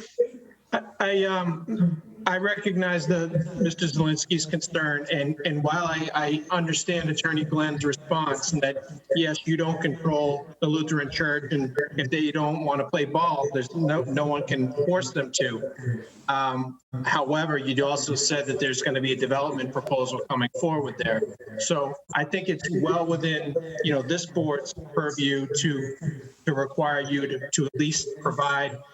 It doesn't have to be paved. It could be something with grass pavers, but provide a means for access so that if another development proposal comes forward on the Lutheran, they could require them to join up. It is in the interest of public safety, so. Thank you, An Mr. accepting suggestion like that. The town has asked me to loop the water in there. Why can't we have, it benefits us both that we have a loop system to some extent. At least we can have a looped access, even if it just has a fire chain across it. It makes total sense, and it happens in a lot of developments, one way or the other. The Just a town can moment, ask me Mr. to go up. Salamando. I'm getting a lot of feedback on my end. I don't know if it's really quite happening, but at the moment. But if anyone has multiple devices open, you just need to have just one open, or if you're watching FCTV at home, if you could mute that. I'm sorry, I don't have anything. No worries. There's a lot of people on right now. I'm not sure who it might, where it might be coming from. My apologies, Mr. Salamano. Did you have anything else? No, that was it. The town has asked me to do something. I was happy to do it. To bring it in. I don't see why the Y wouldn't want to do the same thing. It'd benefit both of us. All right, Ken. I don't know if you were motioning to. Well, I make a comment? was thinking more about that and how you could do it. I mean, there is an open space, it says open space number 3, but that's probably not in the right spot to achieve this, right? You'd need to relocate that, and you might need to make it wider if it's going to be access for emergency access. I guess the question, so it's at the end of the cul-de-sac. You might need to move it on to, lot 10 or someplace like that. I guess the question arises if you made it wide enough so it could also be for emergency vehicle access. I mean, I like what Mr. Salamano is thinking, is looping both the water and another access point. But, does it necessarily mean that you end up losing a lot? And then the problem is if you lose a lot, you really end up losing 4 lots, right? Isn't that? Well, that's correct. Yeah. That's an anomaly. But I mean, if we had to, we could have, you could move. I mean, we've got, 20 feet. We can adjust things over, and as long as it's a grassy area, we can certainly make a few little adjustments in there to, if that be the way. The only thing that it does, though, Ken, that was our quick way to the high school, to the ball fields and the access to the school. That was the closest point, so that's why we picked that. Mr. Borselli and I picked that area there for the most direct access. It also really comes right up to the, I guess, to the cross-country trail. Well, there's some beautiful walking paths back there that all hook up and go right to the school grounds. I don't know. That's where they come out. But I think Scott has an important point there, because if something does block access through Josiah Path, you're in trouble. Yeah, and it's more, it's not even, I mean, fire is one issue, but most likely it's some medical emergency or something like that. Mr. Chairman, could I ask my 2 mics here? Aren't we looking at an area between lots 4 and 5 where that's possible? Yeah, that's another possibility.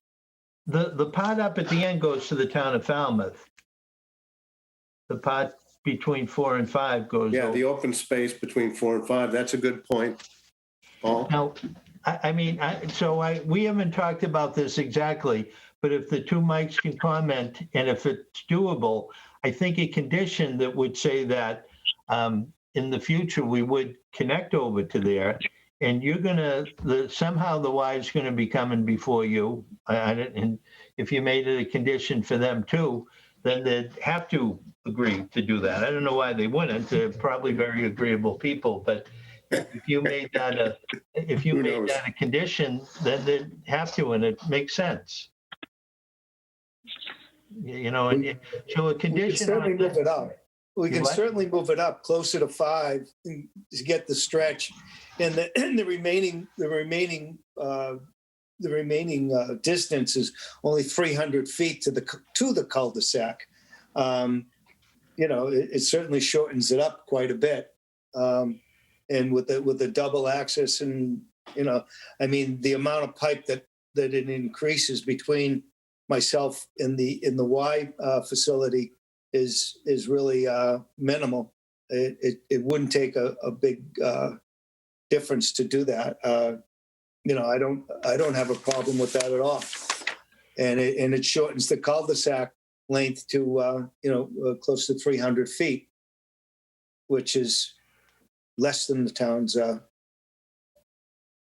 the developer, Mike Salamando, could reserve in all the deeds the right to grant an easement over anywhere in that area, depending upon how the Y plan comes out. You could reserve that. You'd hope it's not something we're still talking about 10 years from now, but you could reserve that right to do that. They would. The idea is that there'll be a homeowners association. Mike will deed all of the open space to all of them with covenants. And then, but he could reserve in that deed the right to grant an easement anywhere over that area. And then you could impose the same condition on the Y in the future.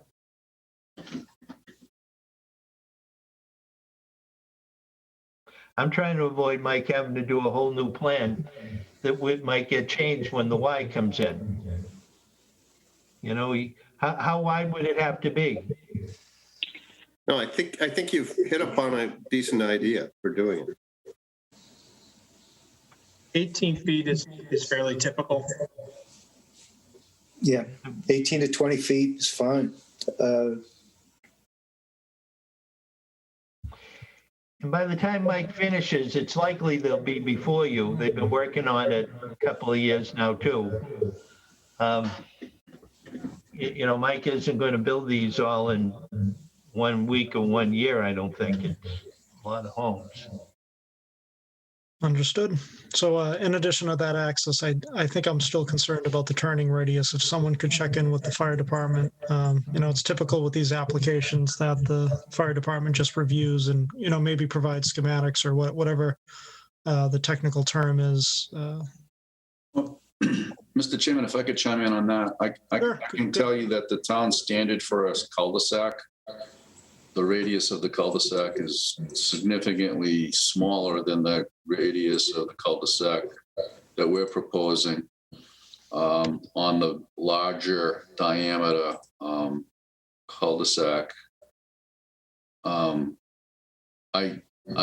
Of course, we should get the referral, but I'm just to put your mind at ease. There's no place on this roadway that the turning radius is sufficient for the fire apparatus. I'm saying that because all the radiuses are equal to or greater than what would be allowed under a by right subdivision with a cul-de-sac. That cul-de-sac has a large radius, inside radius. All right. I appreciate that. Thank you, Mr. Barcelli. Anyone else? And I think we hit upon safety concerns. Mary, anything? I just had one question just to follow up on what the fire department did talk about, and that was hydrants, and I couldn't see any.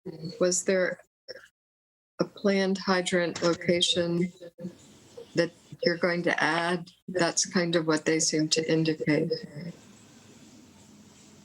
The applicant, I had some comments in my initial January letter with the placement of the hydrants, not the number. The fire department likes to see them in intervals of 500 feet. And so I have no issues with it. The applicant moved the hydrant per my suggestion. And I believe there's 3 throughout the development. Yes. I'm sorry, I couldn't see it at all on the plan I had. And I admit it's a small little, it's hard to see. Could you tell me kind of where they are? I'm happy to share my plan if that will help. I would love that. Thank you very much. Sure. Go ahead, Mr. Baselli. Thank you.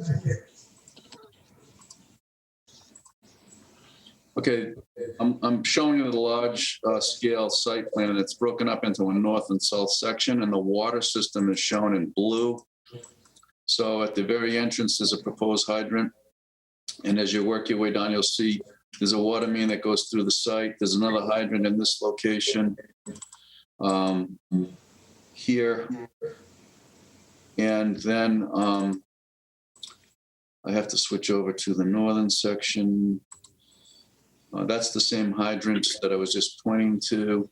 And then at the very end of the cul-de-sac, there's another hydrant. So we proposed 3 hydrants scattered throughout the roadway at intervals. And that was as a direct result of the comments from Brian. We reacted to his comments, his initial comments. Thank you. It didn't show up on. Yeah, I know it's hard to see them. Yep, on the small scale drawing. Thank you, Yeah, Mr. and I Baselli. don't have color either. And I don't think I saw it on the one on the website either. That certainly adds to it. Mr. Baselli, it's a looped water system, right? Well, it's a straight water system, and it loops around the cul-de-sac, and then there's provision for a future connection to the Christ Lutheran Church to create a secondary loop on the recommendation of the water superintendent. Okay. I think that clears it up for me. Thank you. Any other questions from the board? Ed, have we heard from you yet? Any questions? No, in the document that we received today, there was a few things that are yet to be resolved. Who's going to work on that? Sorry, Ed, your question was who is going to work on addressing those issues? Yeah, on the peer review that was delivered today, I did try to read most of it. And there was a few things in there that require somebody to take some action and get it resolved. Who's going to do that? Sure. Mr. Irrigation, I don't know if you can comment on that. Any outstanding issues will be addressed with the applicant's team?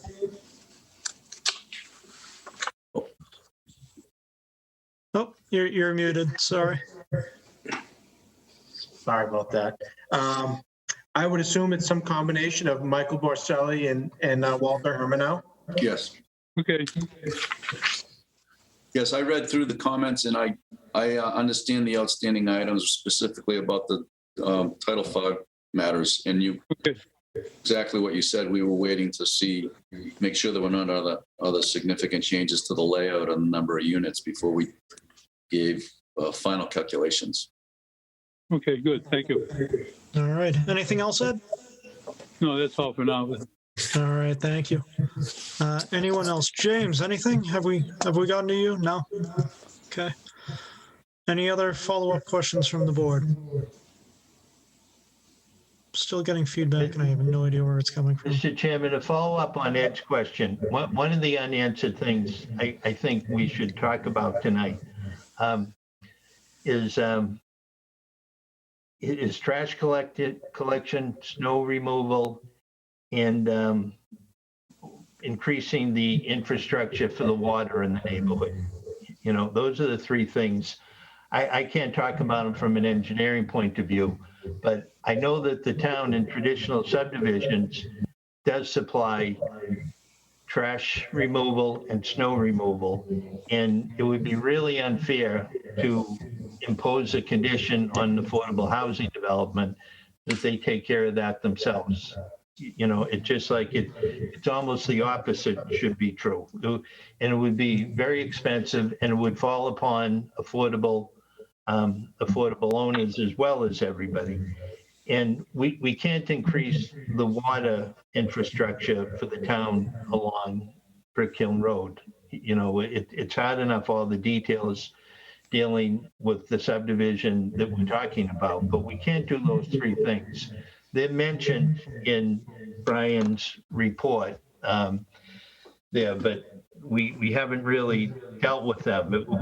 It was just something no one had brought up, that you would impose that type of condition on it. But I just want to make sure that that type of condition isn't in there. Sure. So just to, I'm sorry, Mr. Yagation, why don't you go ahead and address that? Sure. So the one thing that you said, Paul, that I do have concerns about is the size of the water main. And I don't know this because I haven't spoken with the town, but most likely their concern is for fire flow. And if that pipe is, you know, the difference between an 8-inch pipe and a 12-inch pipe, the friction loss is significant. Now, I don't know because I don't have the hydraulic model of the town's water system, but it could be such that they cannot provide adequate fire flows with the 8-inch pipe. So I think that discussion needs to be had. I mean, that's a matter of public safety, the ability to fight a fire. That's where they're coming from, I would assume. Well, I don't know my 8-inch from my 12-inch water mains, but that's what's in there. That's what's going to the Y. I assume that's what's up at the there. And I mean, Mike Salamando put a price tag on that, something in the millions. And it just, all the homes, the cost of all the homes, it makes it prohibitive. It'd be the same as denying it to require that he spend that type of money to improve the infrastructure on the street. Have you done a project? Sorry to interrupt, but have you done a fire flow test to demonstrate, you know, that there is adequate pressure? I mean, that's the only way that you're going to win that argument with the water district, Right. To demonstrate it. That has not been done. That's something we'll have to look into. That's how they evaluate fire flows. You know, in Sure. fire flow, it's not a town thing. It's nothing that you can, you know, you have to comply with. You can't have a development that doesn't provide adequate fire flows. So that's definitely something that you're going to have to. That's a statewide safety code? Yeah, national too, I believe. I don't know what the code number is for that, but. That's one of the only grounds for denial of a comprehensive permit is safety. Well, we want it to be safe. Yeah, everybody does. It's NFPA, it might be NFPA 13. Don't quote me on that. But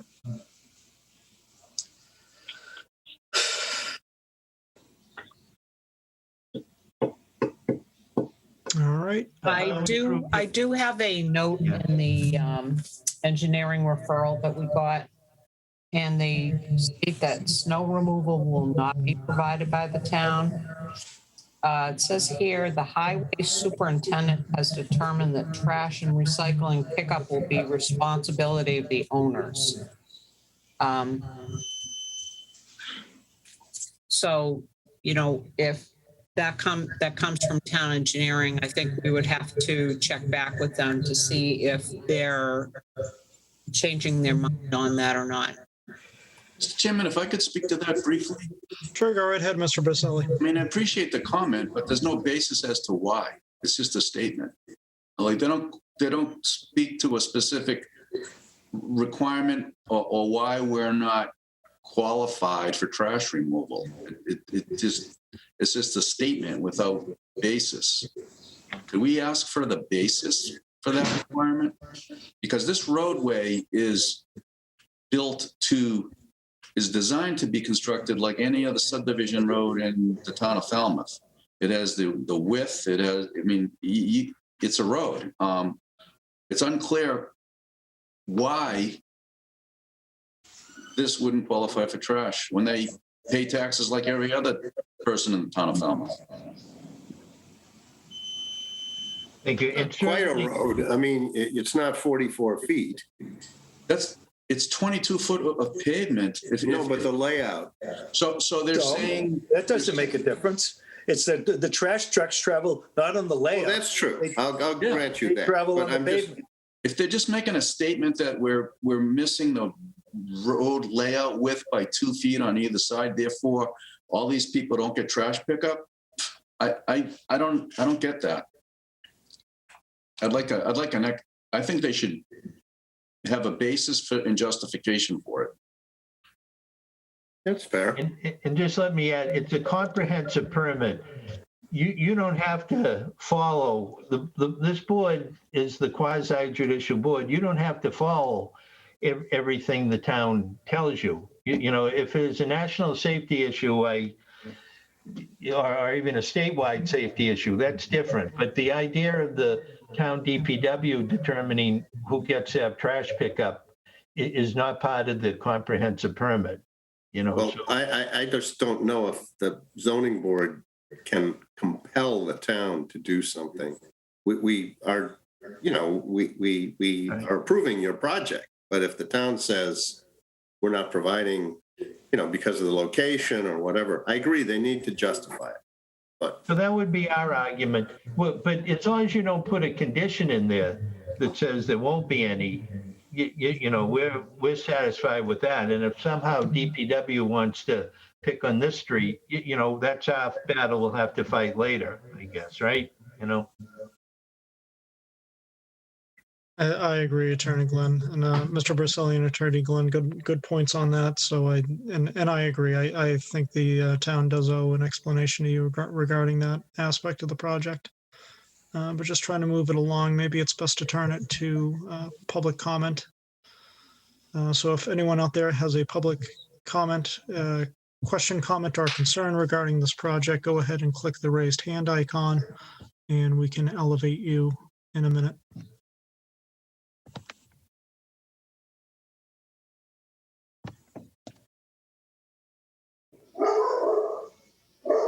Someone's dog has a comment. We're out of order. That comment. That's Gus. That was the DPW director. Is Gus in favor of the project, Mr. Salamondo? Oh, my wife has got him downstairs so he doesn't come up in the office or he'd be part of this. He's got him fenced downstairs.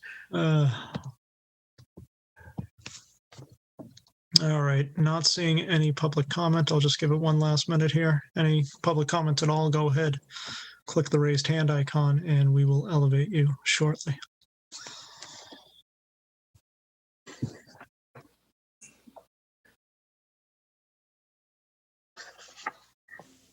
Mr. Chairman?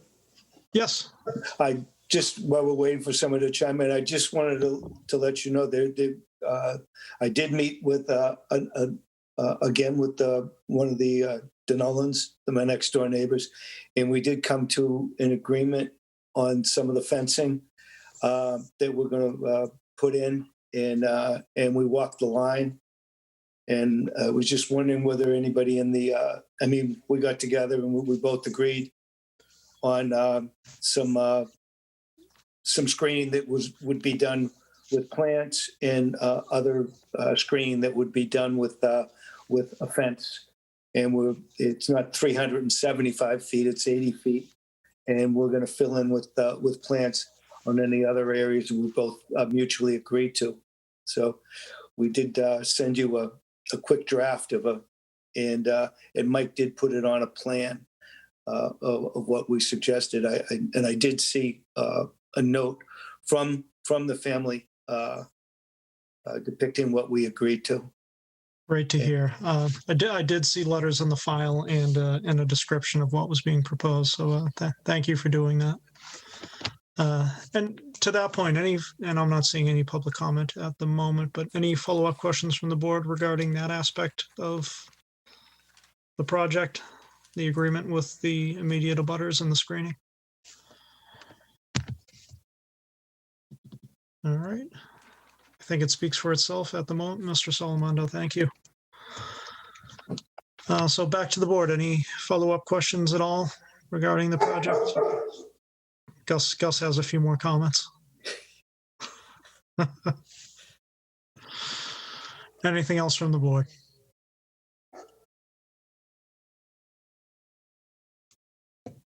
All right. If that does it for now, we will need a continuation.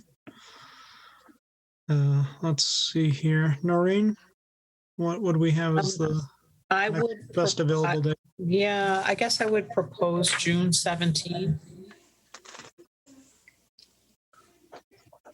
All right, June 17th. And for now, the voting members on this project are myself, Ken, Ed, and Scott.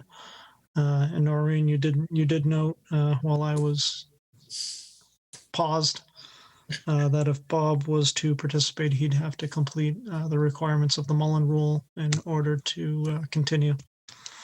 Yes. All right. Would anyone like to make that motion for a continuance then? So moved. I'll second it. Move to continue this hearing to June 17th, made by Ken and seconded by Scott. Yeah. Roll call vote. Ken? Ken Forman, aye. Scott? John Zelinski, aye. Ed? Ed Van Kuren, aye. And TJ Hurry, aye. Motion passes unanimously. Attorney Glenn, thank you to you and your team tonight. And Mr. What Yurgation? are you expecting from us now for the next meeting? You know, we'd like to make sure we have, so we have to do that water, I'm not sure what we call it. We understand. Flow that. test, Um, flow test. you know, is there, most of it, we've answered pretty much everything in there. There doesn't seem to be a whole lot of other substance to. I think the only thing, sorry to interrupt, Yeah, I think thank you. the only other thing right ahead, Noreen. I had noticed was, I don't know if you've really discussed the house plans themselves. I think there was some houses that were going to have garages and some were not. So that may be something that you want to review at your next meeting as well. They all have garages. They do, okay, but you had some variety, or were they all going to be, No, there's 7 different house plans. okay? But, And but were those set, or was there some variability? no, we can vary them. We can change. We can modulate them. They're adaptable. Noreen, I could, if it's all right, Mr. Chairman, I think I could clear this up. Sure, briefly. Thank you. I had made a comment that the zoning bylaw requires 2 parking spaces per unit. So if there's certain houses had 2-car garages, so those were all set. And I noticed that if there was only a single-car garage, that they had an appropriate space for parking in the driveway. And the new plans did comply with that. So that's why I didn't have a follow-up comment on that. Very good. All right. So if that does it, I think we were through voting, so the passes unanimously, and we will see everyone back here June 17th. All right. Thank you, Thank Mr. you. Chairman. Thank you, everyone. Thank you. Thank you. Night, everyone. Thank you. Good night. Good night. See you, Mike. Walter, thank you. Thank you, Okay. everyone. Have a good night. Thanks, Scott. Yep. Mr. Chairman, before we begin the next hearing, I'm just going to, as I mentioned to you, I need to leave. So just wanted to let everybody know. And I know that between James and Mary, you're in good hands. So Indeed we are. So thank you, Ken, for joining us from all the way from Chicago tonight, the wonders of technology and Zoom. all righty. Have a good night, guys. We'll see you next time. Thank you, Ken. Yep. And wow, we almost look empty now. How would everyone like a 5-minute break? Would that be needed right now? Yeah. All right. Sounds marvelous. Let's do a 5-minute break and we'll see everyone back here shortly.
All right. Looks like we're all back. We're running a short bench for the second half. All right, if we could get recording, we can get back underway again. All right, I see that we are recording, so we can jump back into it. Onto our public hearings. We are starting off with application 23-21 Weber, 47 Rockville Ave in East Falmouth, requesting a special permit to park a vehicle over 13,000 gross vehicle weight. And for this application, I do believe we have the applicants themselves, Bill Weber. If they could click raised hand so we can elevate you, that would be great. All right, there you are. And the acting clerk, Noreen, if you could read Yes. everything into the record, please. Yes. Thank you. All right, application 23-21, William J. and Gina C. Weber, 47 Rockville Avenue, East Falmouth, Mass. Applied to the Zoning Board of Appeals for a special permit pursuant to section 240-38G4B of the Code of Falmouth to park a vehicle over 13,000 GVW on subject property known as 47 Rockville Avenue. And for referrals, we have from engineering. Rockville Avenue is a private right-of-way in this area. They have no further comments. There were no comments from Conservation, Water, Planning Board, Board of Health. Is probably a note best made to the homeowners. Please do not drive or park over your septic system, which is in the back right, I guess, of their lot. We do have a letter dated May 6th of 21 from Andrew Johnson, who's at 39 Rockville Ave. He is opposed due to noise and traffic, and he has submitted some photos into the record. Dated May 5, 21, we have a letter of support signed by 15 neighbors. Dated April 30th, we have a support email from Jeff and Tracy Waggett at 32 Kerrywood Drive. And we have dated April 19, an email from Clifton and Judith Genge at 60 Rockville, both of whom are in support of the proposal. The application also contains a copy of the registration for the vehicle. All right, thank you, Noreen. Mr. and Mrs. Weber, welcome. We have you on video. You just need to unmute yourselves so you're able to talk.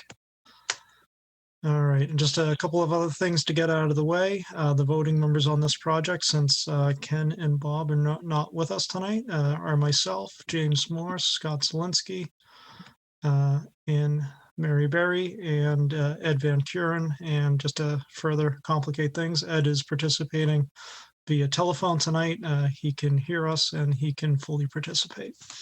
But those are all the COVID things I need to get out of the way. And why don't you tell us a little bit about yourselves and your application to the board.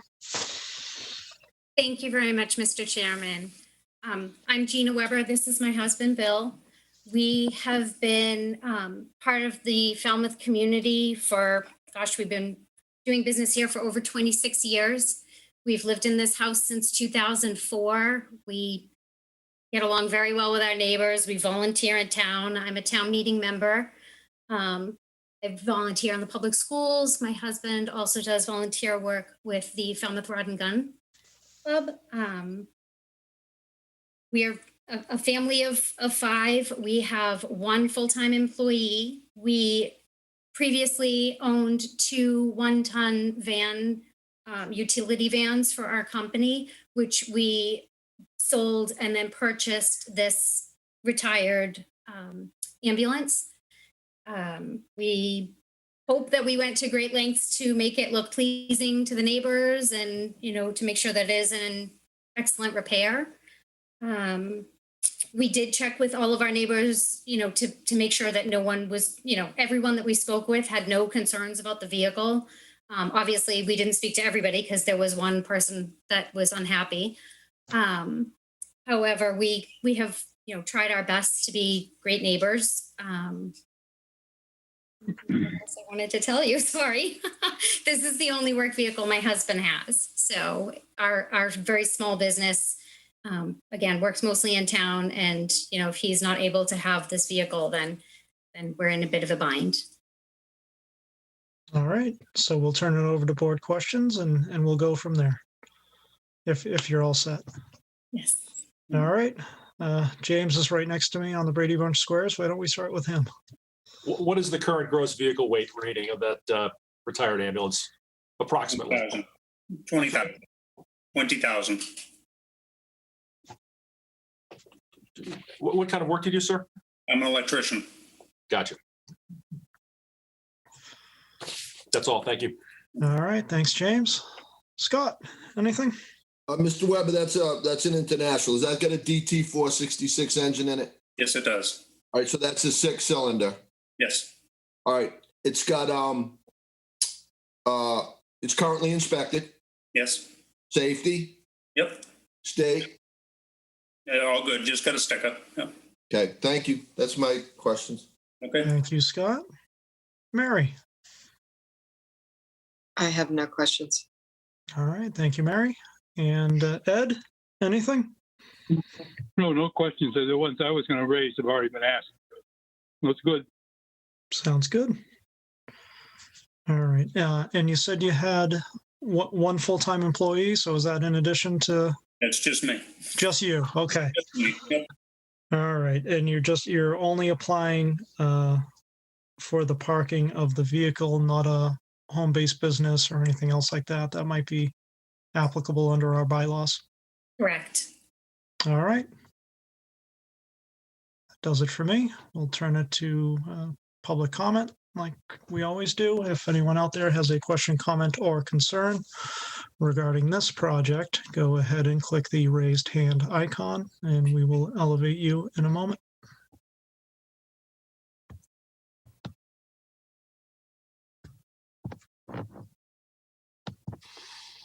All right, we do have one person. We have, well, looked like we had two.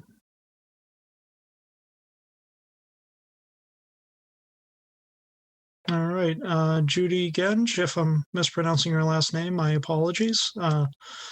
We have you elevated, so you'll just have to unmute yourself and turn on your video.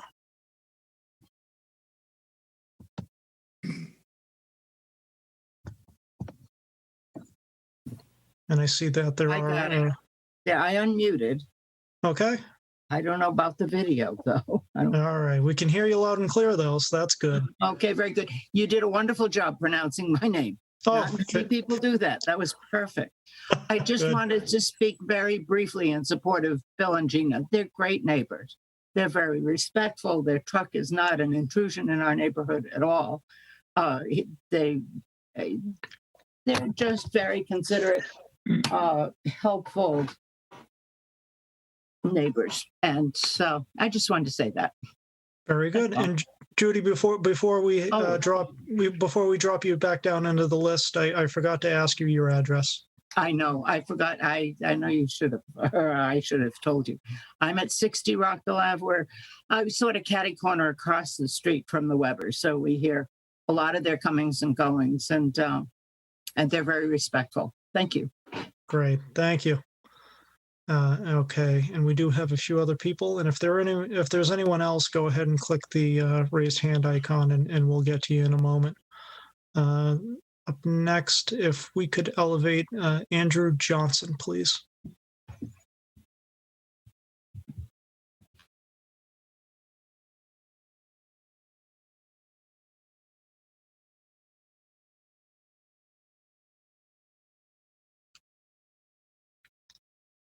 All right, Mr. Johnson, we have you elevated. You'll just have to turn on your microphone and turn on your video as well.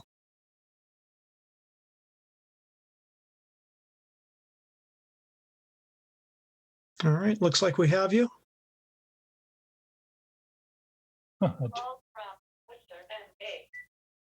Sorry about that. There's no question that the Webbers are great people to live next to. They're great people. They have great kids, very respectful people. They've been like you to by the way, my name is Andrew Johnson. I live at 39 Rockville Avenue. The only person that they didn't ask about the vehicle. But there's an issue. The issue is that vehicle is very loud. The other people that live down the street, they don't hear it in the morning, but I have to listen to it. It's like if you're sitting in your living room and the trash, you feel a rumbling under your feet, and then all of a sudden you hear the crackling of a diesel motor. Well, that's what it's like a trash truck stopping to pick up your garbage.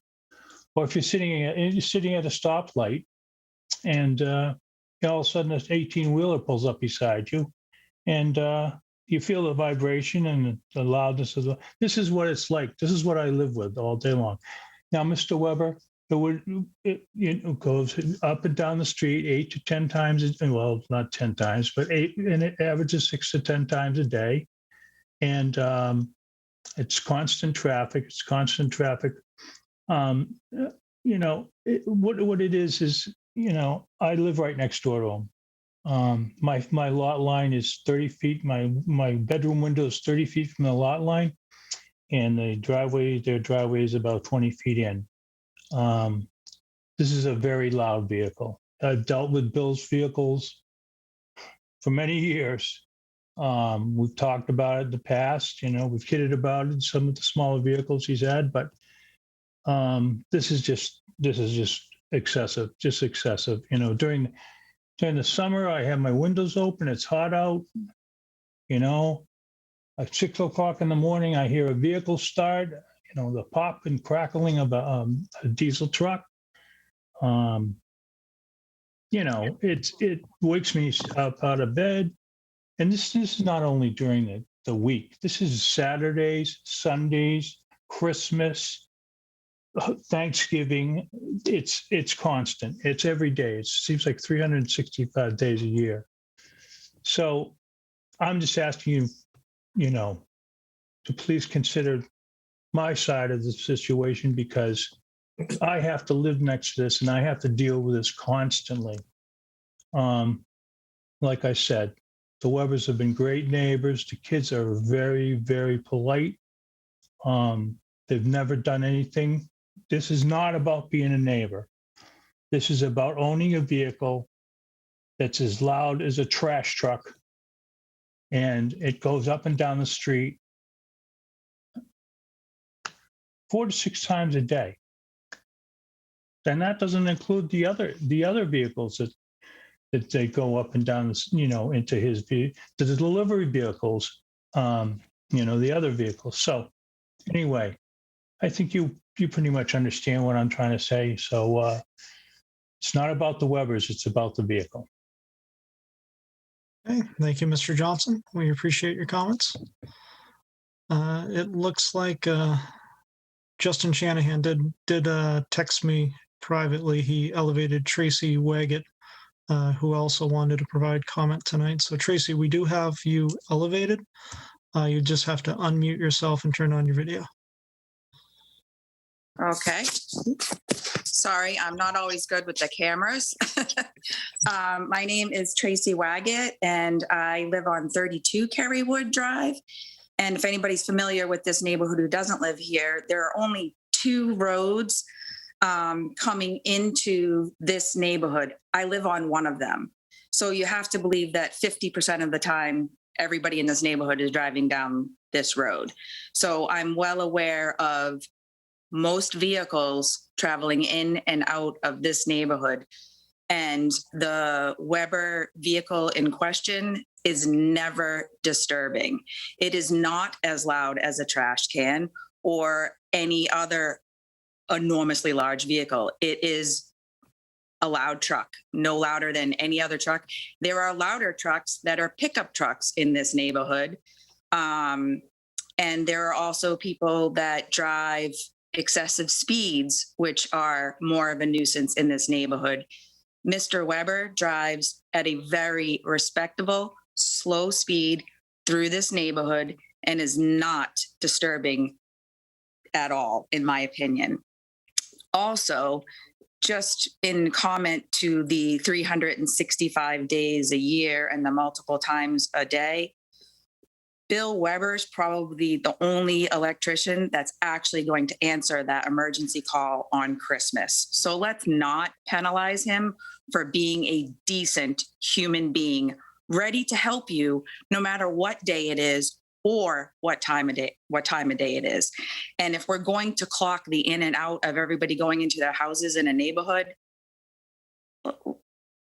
I could easily get my little ticker out. There's plenty of people that travel in and out multiple times a day. So that shouldn't be an issue either. So I hope that you allow him to continue to park his vehicle in his driveway. Thank you. Thank you, Ms. Waggett. And I'm sorry, did we got your address? 32 Kerrywood Drive. Very good. Thank you very much. And Yeah. I will say that you anticipated one of my follow-up questions, which was, Mr. Weber, you do provide 24/7 emergency service? I do, yep. Very good. Okay, thank you. Turning back to the attendees list, I see that there is a Cliff Genge. If we could elevate him, please.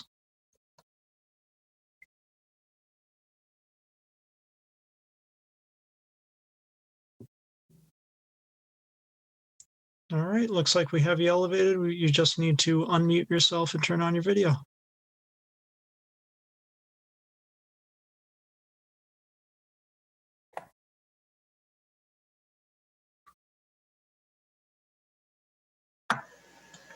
There's my unmute. All right, we have your audio. All right, there we go. We're pretty close. And it came and went. Sorry about that. No worries. All right. There you won't are. move very much. Okay, I think my wife. I'm Cliff Genge. I'm at 60 Rockville Avenue, and the Webbers are just super people. I mean, that's the truth. If I've got something wrong, if I need doesn't make any difference time of day or night or anything. I'll go over and knock on the door and Bill will come over and fix it. They are really super people. As for the truck, we barely hear the truck. It goes slowly by my yard and he watches out to make sure that I don't back out and smack him in the side of the truck. These are good people. And I know that Andy said, it's not about the people, it's about the truck. I think it's about exaggerating the problem. I mean, anybody can make a problem out of something that doesn't exist if they want to. And it's just an exaggeration. And I don't know why, but I think that it doesn't make sense not to let Bill park his car or his truck in his own driveway. That's about it as far as I'm concerned. If you got any questions, I'll be happy to answer them for you. All right, thank you. Any questions for Mr. Genge? All right, not seeing any. Thank you for your comments tonight. All right, I will mute and get out of the video then. Sounds good. Thank you.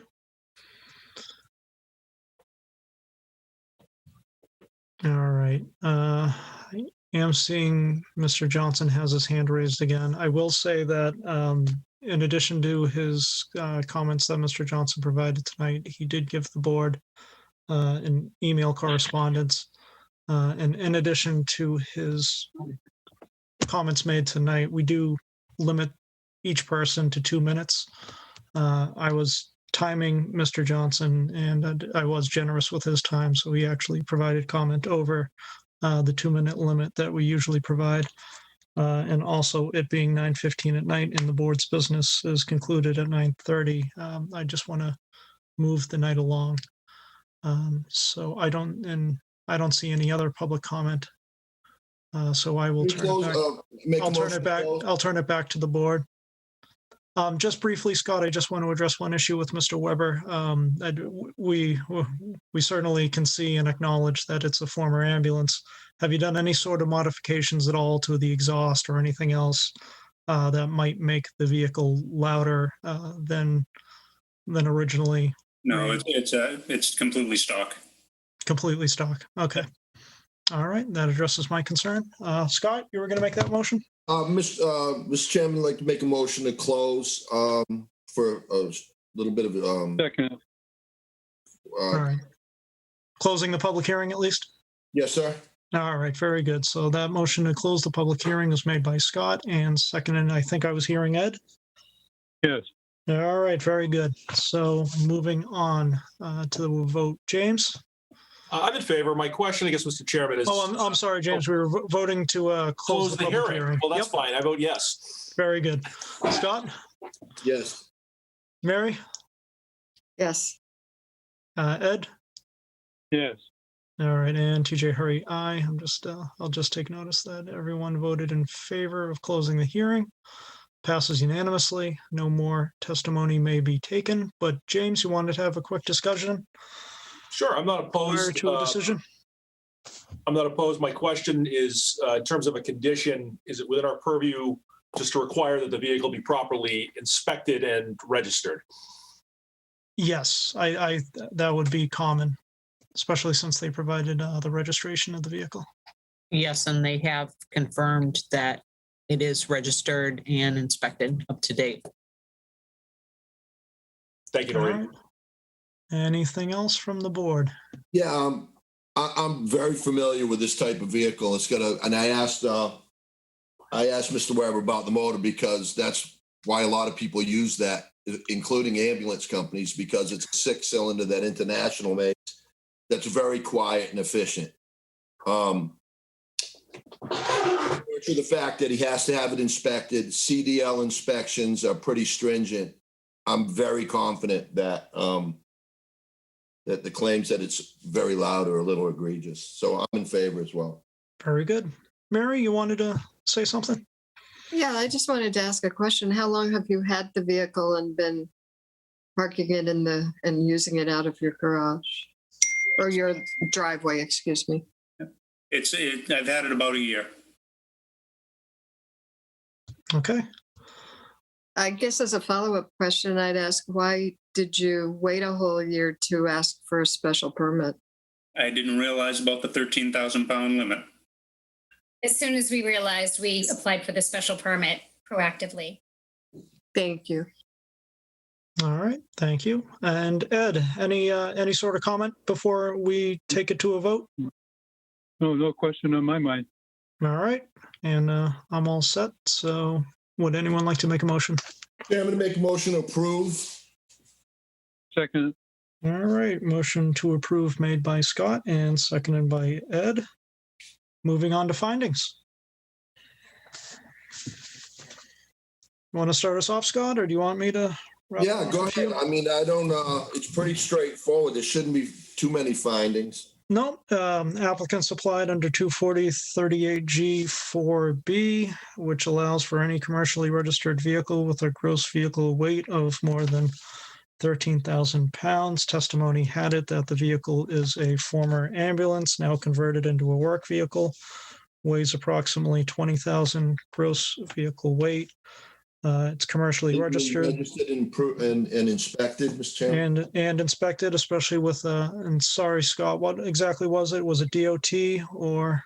Yeah, it's a CDL vehicle, so CDL, yep. it would be a commercial vehicle, and which I saw some more in the neighborhood too, but there are more stringent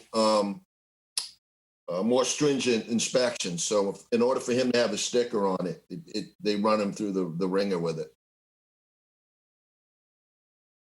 So it'd be a commercial vehicle inspection and a state inspection.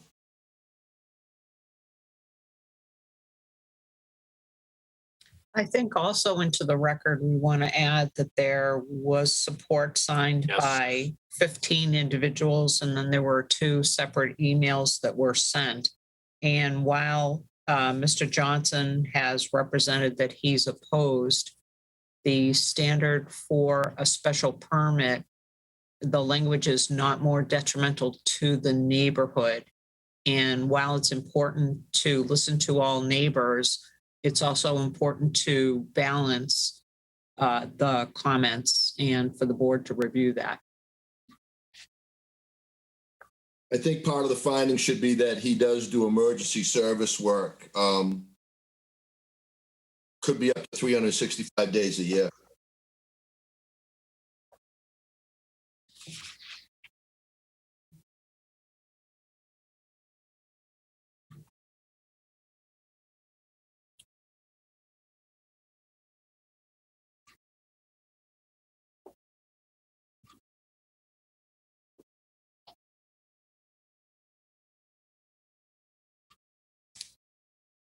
Noreen, you're the only other officer.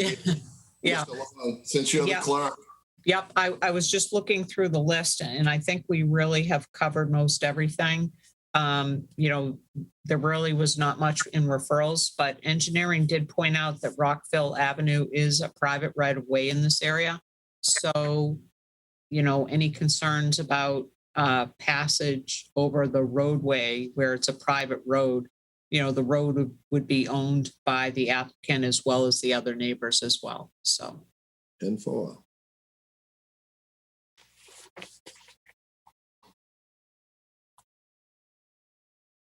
What happened to TJ? Quit. Good question. I think the cat got him. Mm-hmm.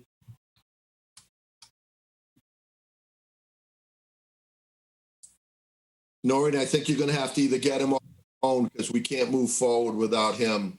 No.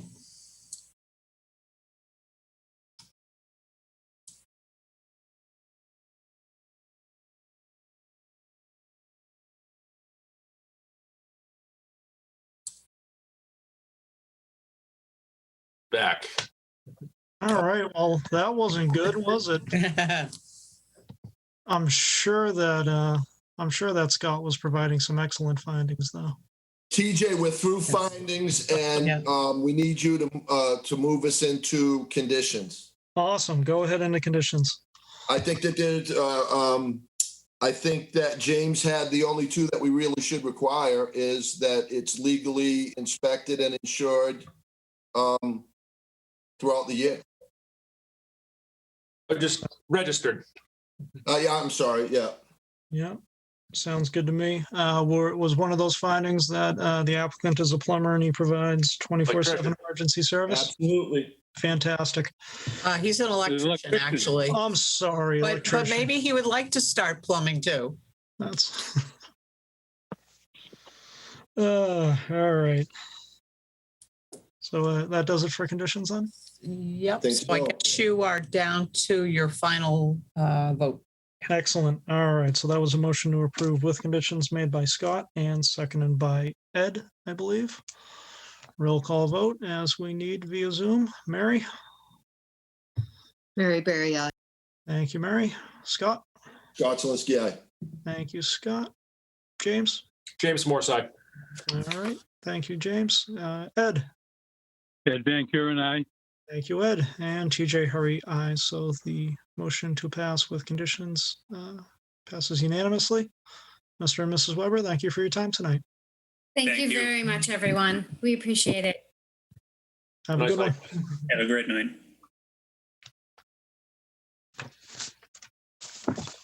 All right. Before we move on, I'm just noting that it's 9:24. The board's business is usually concluded by 9:30, so we'll need a vote in order to proceed with the rest of our agenda. Would anyone like to make a motion? Make a motion to go to 10. Second. Second. All right. Motion to go to 10 o'clock made by Scott, second by James. Roll call vote. Mary? Mary Berry, aye. Thank you, Mary. Scott? Scott Zelinski, aye. Thank you, Scott. James? James Morside. Thank you, James. And Ed? Ed Van Kuren, aye. Thank you, Ed. And TJ Hurry, aye. Passes unanimously. Board will continue with our business until 10 o'clock.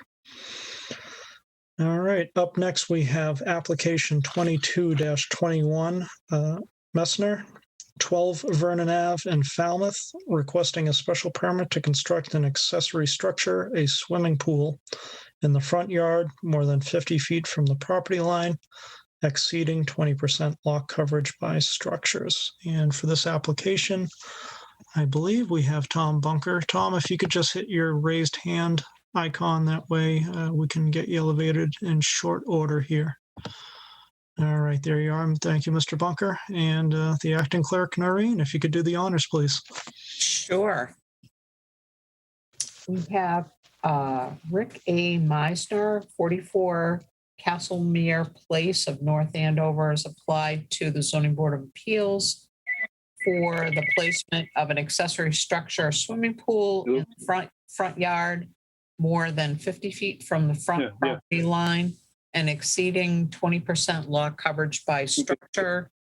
For referrals, engineering has stated that the two binding streets for the lot, Irving and Vernon, are public rights of way. No alterations are proposed to these rights of ways. Any new connections to utilities will require town permission. They specify that there's to be no stormwater directed off the property. They're to cause no erosion into adjacent town right-of-way or abutting properties. They request that construction vehicles and materials be maintained within the premises. There were no comments from conservation, water, assessing, fire, or planning. We have a May 4, 2021 letter from Attorney Edward Kirk, who's representing 3 abutters. Ms. Leonardi, who is an abutter to the south at 10 Vernon. The Healy's, who are abutters to the east at 7 Vernon, and the Donovans, who are to the north at 15 Tower House Road. We have an April 26th letter from Margaret Leonardi. She expressed her opposition. We have received a property comparison chart dated April 28, and the lot coverages in the neighborhood range from 14% to 42%. This property would be essentially in the middle, if you will. There would be 5 out of 8 properties are greater in lot coverage. There's a previous decision from 2002 where a roof was granted over a porch with railings.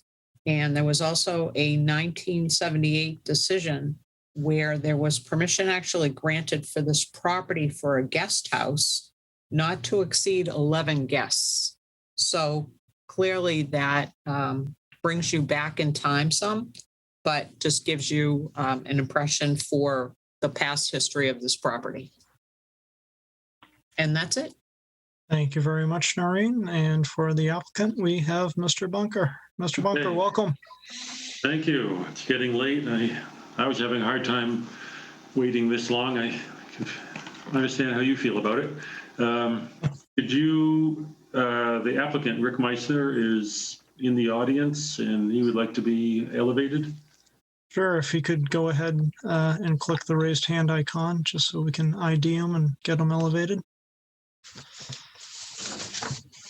All right. Okay, I will start off and share my screen if I may. Go right ahead. Okay.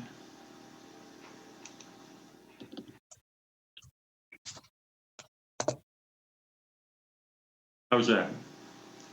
All right, we can see it. You see the GIS map up there? Sure can. Or we see a Google photo. Oh, yeah, sorry, Google, not GIS. Yep. Yeah, this is to give you an idea of the area, of what it looks like. So with a little pin here, 12 Vernon Ave, and Ms. Leonardi is down here at number 10. And then the other butter, 7 Vernon Ave and 15 Tower House. But this is the lot in question right here. And first showing this, and part to point out that this is not the typical type of lots and density you think of when you're talking about the heights. And it's also not high. This is actually at the bottom of the hill. It's level. On the other side of Vernon Ave is where it starts going up the hill, and you can see the density of the housing increases. This is actually relative to the heights. It's quite spacious land, and you're proposing, if you see where my little hand thing is, going a pool right down in this location. right next to the hard up against this patio that's here now. You can scroll a bit, see there is, it's not unheard of to have a pool in the Heights. There's one at 26 Tower House Road. I don't know if there are any others nearby other than this motel pool. I think I was told that there was one somewhere, but I can't point it out on this photo anyway. But a pool is I think a normal kind of accessory to have in a residential neighborhood. Have our first plan that we did here, we showed the pool 11.5 feet from the property line to Ms. Leonardi. And after her letter expressing the concern, we changed the plan, so moved the pool, as I said, right up against the existing patio. So it went from 11.5 to 17.2 feet from the property line. This I have labeled house is the north wing of her house in this location here. I think the size of the lot is adequate. It's not crammed in. As noted, the pool is 17.2 feet from the property line. It's not hard up against it. We're not asking a variance to the property line setback to fit the pool in. And there's plenty of room for the setbacks to the septic system also. And it leaves a lot of lawn and open space, around here. And obviously from the Google picture, there's a lot of open space to the west of this site. These two people should not feel hemmed in or whatever by having a pool between them, because obviously they have a nice vista going out this way. But this is the property, and I can make a couple of comments about the letter from Ed Kirk, where he said it was not showing everything properly, mentioning the shed, and well, that he didn't say I wasn't showing it properly, but it is 2.1 feet from the property line when the setback requirement is 3 feet. So it can easily be moved, or if it will help the possibilities of the project getting approved, it can be removed from the site, and that being in in the front yard less than 50 feet. Ed also said that the hot tub was a structure. He obviously hadn't seen it, the hot tub, because where is that here? It's a portable hot tub that can be easily moved. And in fact, Mr. Meissner said that he could take that and move it in this picture to the left, and take up these blue stones to decrease the coverage. But it's not a structure, and I even have this blue stones around here, and that counted as paving. And actually, you can see that it's loose blue stones on the ground would not really count as paving. So I think I was being generous in calling that coverage when it really shouldn't be coverage by paving. We do have 2 parking spaces shown as parking, and it's always been the in the past practice of the board and the building department, when there are gravel, semi-pervious driveways, that all of the gravel is not considered paving nor parking, but we showed the 2 parking spaces and we count that as the paving and parking. And we also count this patio, which is, to my knowledge, has never been counted as structure. We show that as paving. So I think it's everything is properly accounted for in my coverage calculations. And then, of course, I do include the proposed swimming pool as structure, and this narrow band of apron or patio around the pool as coverage. So I can point out when we moved the pool up, the proposed coverage by structures, paving, and parking had been 38.7. And so by moving that up, we reduced paving coverage. So it went down to 35.6. So it went down, considerably by taking that out. So I think the site is adequate. Mr. Meissner said that he will add or erect a 6-foot fence along here, the south property line, if there is a noise concern, and along the north property line, if there is a noise concern from the abutter to the east. And in these pictures, you can see that this is Ms. Leonardi's property here, and you can see that there is a good wall of vegetation along this property line, and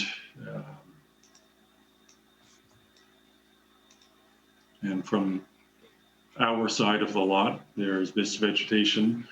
Leaves aren't fully out yet, but that creates a screen, and then along this property line, he will erect a 6-foot stockade fence along here to cut down on any possible noise, and also along this line to cut down, from here to here. But there's a 4-foot stockade, but he'll erect a 6-foot stockade and leave that gate in place. You can see these 2 stakes are the pool, and there's a lot of lawn left over. So I don't see how that can be considered a particularly tight, cramped lot. It's not too small a lot to put a swimming pool on, I would say. Let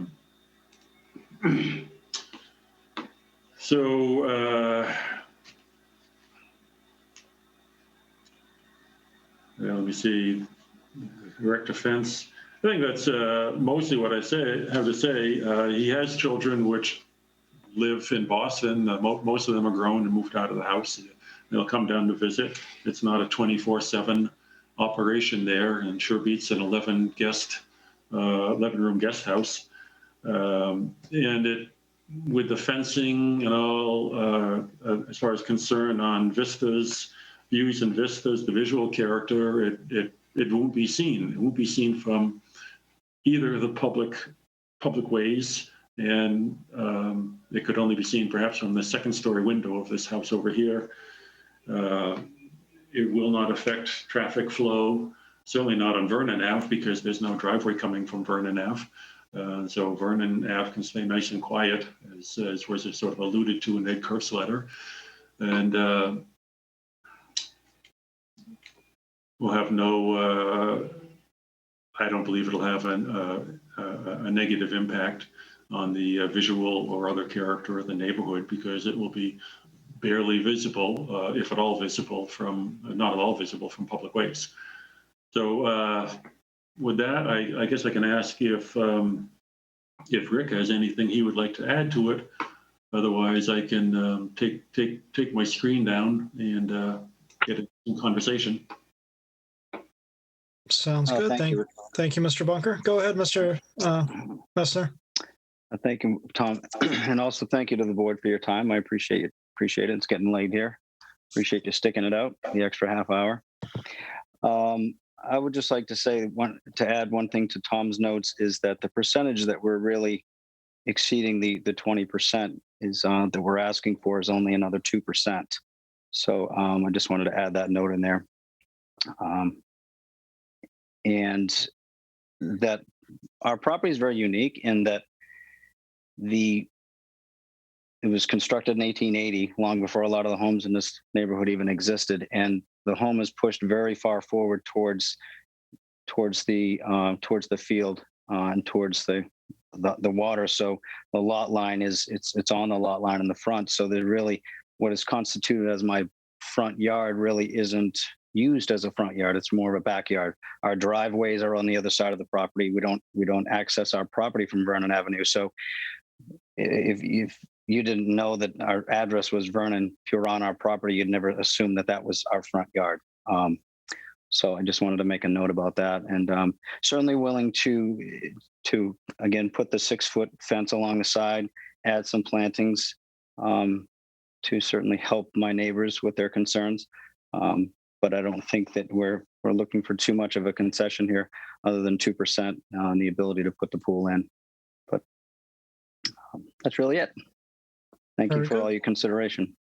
Thank you. Rick, could I ask one thing of Rick? You talk about 2%. That'd be if we take if we remove the shed, it will be. Yeah, I think we're at 22 point. What were the 22 numbers again, Tom? 22.9. Okay. With the shed, but if we take the shed out, it'll be Okay. closer to 22. I'd prefer not to take the shed out if I didn't need to, but at the same time, we're certainly flexible in what the board would require and to make this possible. So I'd like to know from your side what that might be. Very good. Thank you, Mr. Messner, and thank you, Mr. Bunker. We'll turn it to board questions. Mary, do you want to get us started? I don't have any at this time. Very good. James?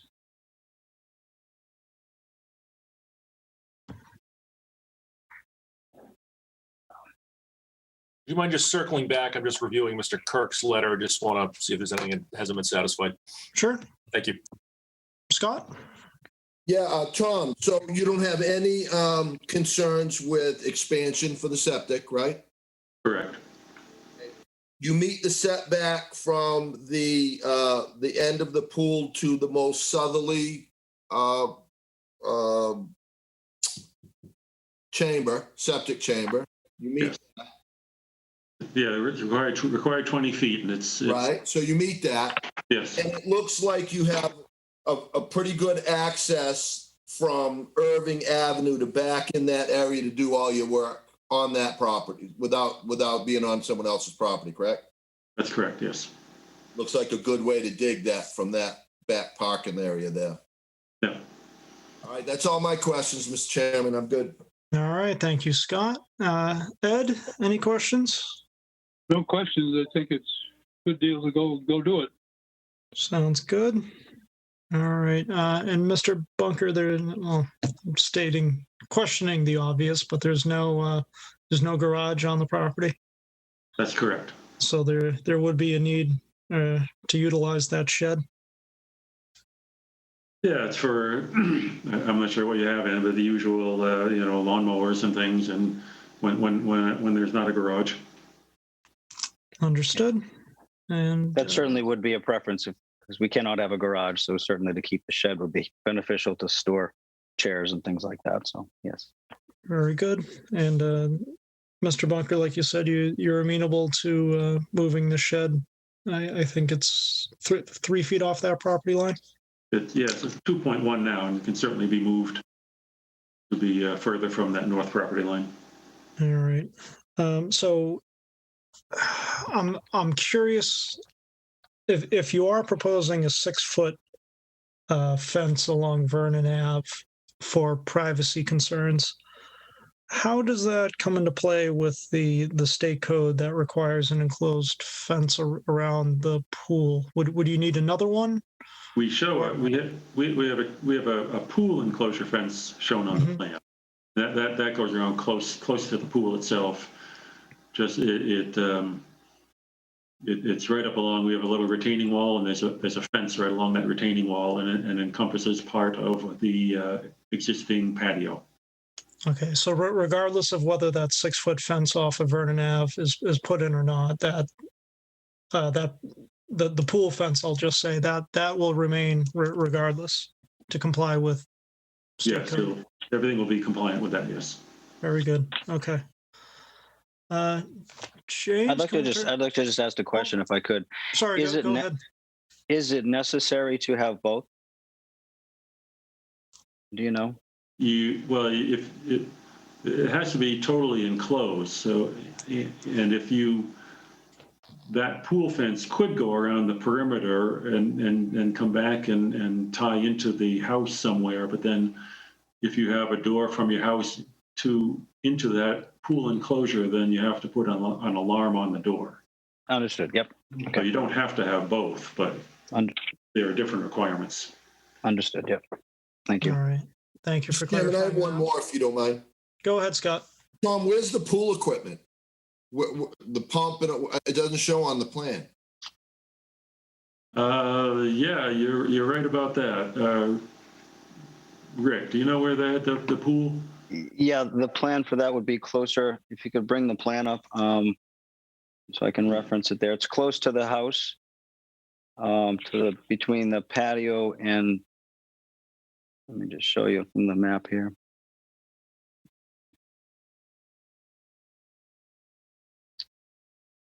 I am not seeing it.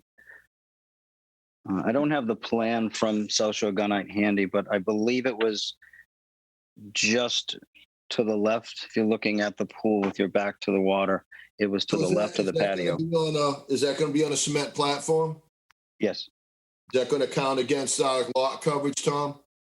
It will count not as structural lot coverage, but it will count as paving. But if we were to take out, say, move that hot tub, and that amount of paving will be eliminated. If that hot tub is moved onto the existing patio, then it, roughly be a trade-off. So you're not going to exceed 40%? Oh, no. No, the pool equipment, I have the. It probably should have been on this plan if you wanted it to streamline this. Yeah, it's something that would need to be accounted for, right, Mr. Bunker? Excuse me, what'd you say? The pool equipment would be something that needs to be accounted for on the plan and then count toward the coverage, right? Yes. Yeah, Can you do that by condition, Mr. Chairman? I'm looking at the pool plan, and I actually don't see on the pool plan where it would be. Well, you see the gas up towards the north side of the new pool. The gas goes right in there. I'm assuming it's going to be a heated pool, right? Yes, correct. So the gas line's up in between the house towards the north side of the pool. So you would think that would be over by the gas meter at some portion over there. That's the only place it looks like it would fit. Yeah, that's where I plan to put it. Yes, there's some gravel there now. It's crushed stone, so I'd propose to put it there. And if it didn't need to be on concrete, if it could be on something else, then that would be a recommendation. Would ask from South Shore Gunite. But that is exactly the area we're proposing to put the equipment. You are aware that they're pretty noisy. Yeah, that's the kitchen. So. Thanks. Thank you, Mr. Chairman. I could certainly add that if you want. You condition it on. We'll provide you with a plan with showing that and updated coverage calculations. Very good. And Mr. Bunker, in your estimation, you don't think you would be exceeding that 40% since the proposed is 38.69? The proposed is 35.6 on the revised plan. Oh, I'm sorry. I'm looking at the. So no. Right. And frankly, like I said, I don't believe that the hot tub and all. I mean that, but whether we include the hot tub, the stone around the hot tub or not as coverage, it won't go over 40%. Very good. Okay. No, and I'll be eliminating the location of that hot tub. I'll either be putting it onto the existing patio or moving it to the other side of the patio, but I'll be taking it away from where it is. All right. James, circling back to you, do you have anything else? I just want clarification. I'm sorry. The plan I'm looking at says proposed lot coverage by structures, paving, and parking, 38.69. There's a different plan that's been reduced, Mr. Bunker? You said 35%? There's a plan revised April 29th, and that's when we moved the pool north 5 feet. It's a little confusing because we didn't get that in our packages. It's on the website. Right, it was in our emails. Change. But it's also confusing because it's dated March 26th and down below it says revisions. Right, that's why it was. So it's confusing to look at. Yes, we moved the pool 5 feet, reduced the pool patio by some 200 and some square feet, and that reduced the total structures, paving, and parking coverage to 35.6%. So the pool equipment, and especially moving the hot tub area, will not cause it to go over 40.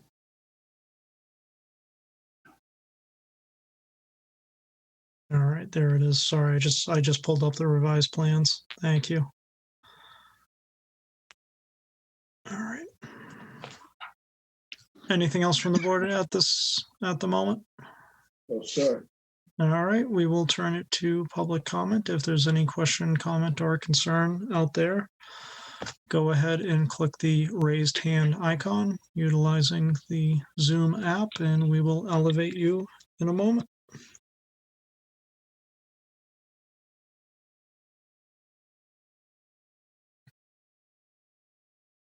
All right, I do see one, and if there's anyone else out there, just go ahead and click the raised hand, and we'll just keep a running tally if there's anyone else. But in the meantime, if we could elevate Attorney Kirk, please. All right, Attorney Kirk, welcome. You just have to unmute yourself and turn on your video. Thank you, Mr. Chairman. Once again, I do not have video. Oh, no so worries. I'll be just participating in an unseen fashion. Sounds good. We hear you just fine, so go right ahead. Great. I'm wondering if the board has had a chance to review the letter that I did send in. Was that included in your material? Yes, I did receive that, and I Okay, assume everyone fine. else received it. And I'll just hit some, I'll hit some highlights, hopefully, of that. At the outset, I think I would ask the board not to vote on this until you've actually seen the proposed revised plan, that it not be approved subject to, because I think the lot calculations are an important part of this. And where the shed is going, and what's going to be counted as paving is one of the issues that that's important to my clients. Let me just start with the lot itself. It's undersized. It's non-conforming in terms of its size. It's non-conforming in terms of its width and its frontage. It's a very old lot. And the structure encroaches on the rear setback, which accounts for this a longer area out in front facing to the east. The bylaw seems to, as I read it, really prohibits accessory structures in a front yard unless you get a special permit and you are set back at least 50 feet. It seems the town does not want to encourage the placement of accessory structures in front yards. And I think it's a recognition that the proliferation of accessory structures in front yards can be detrimental to a neighborhood. Things can get cluttered and uneven and unattractive and be harmful to residential values. Here, the owner already has two accessory structures in his front yard. One is the shed, which is closer than 50 feet. I don't know if it's ever been permitted.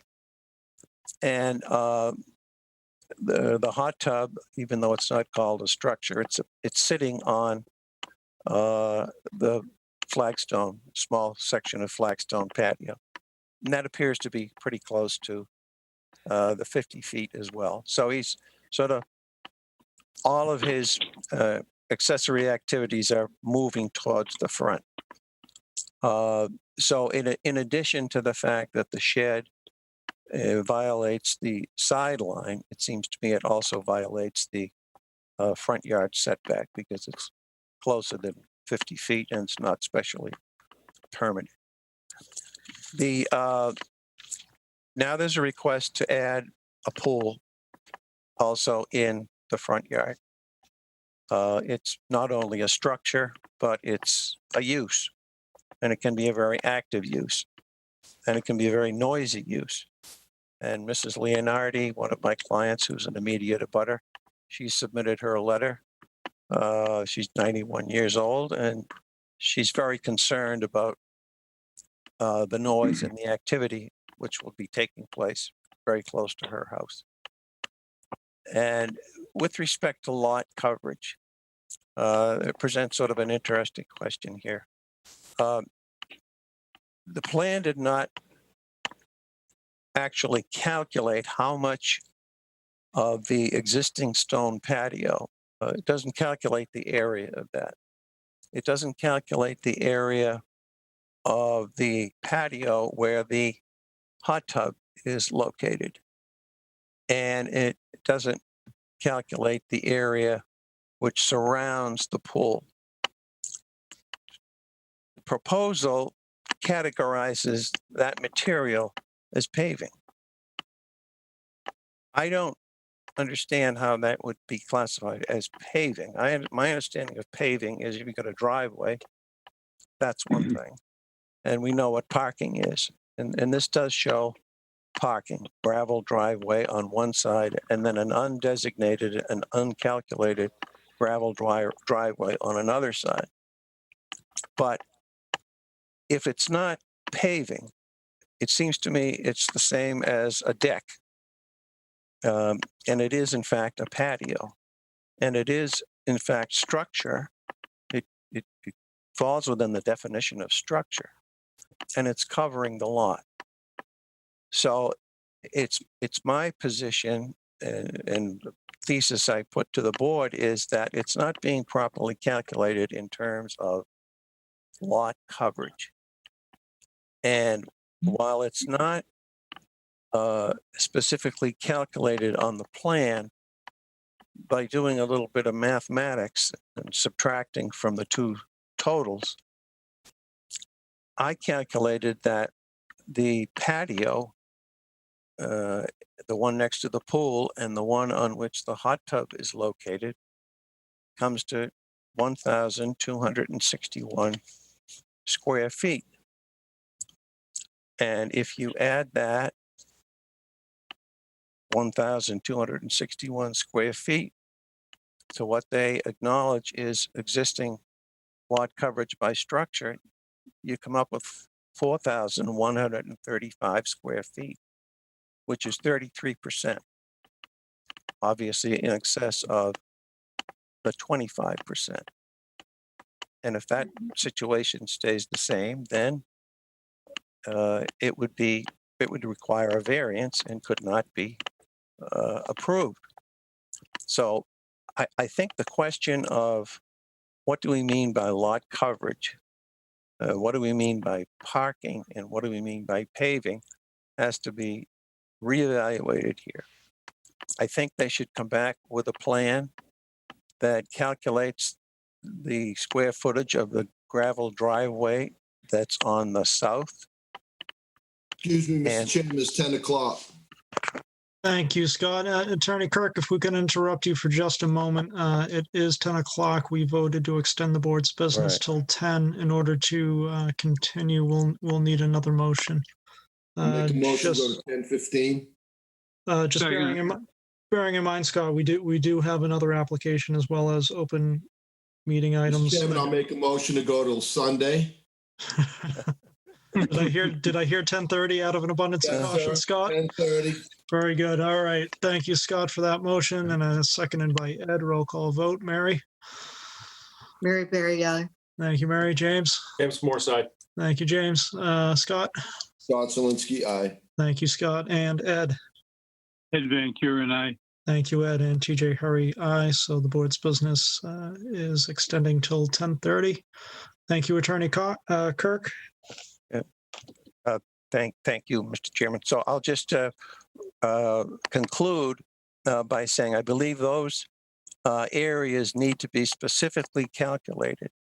And then the board would have to make, I think, a determination about whether or not a patio, which is attached to the house and used, for social activities taking place in the house, and the area of the hot tub need to be specifically calculated and a determination made how that impacts lot coverage.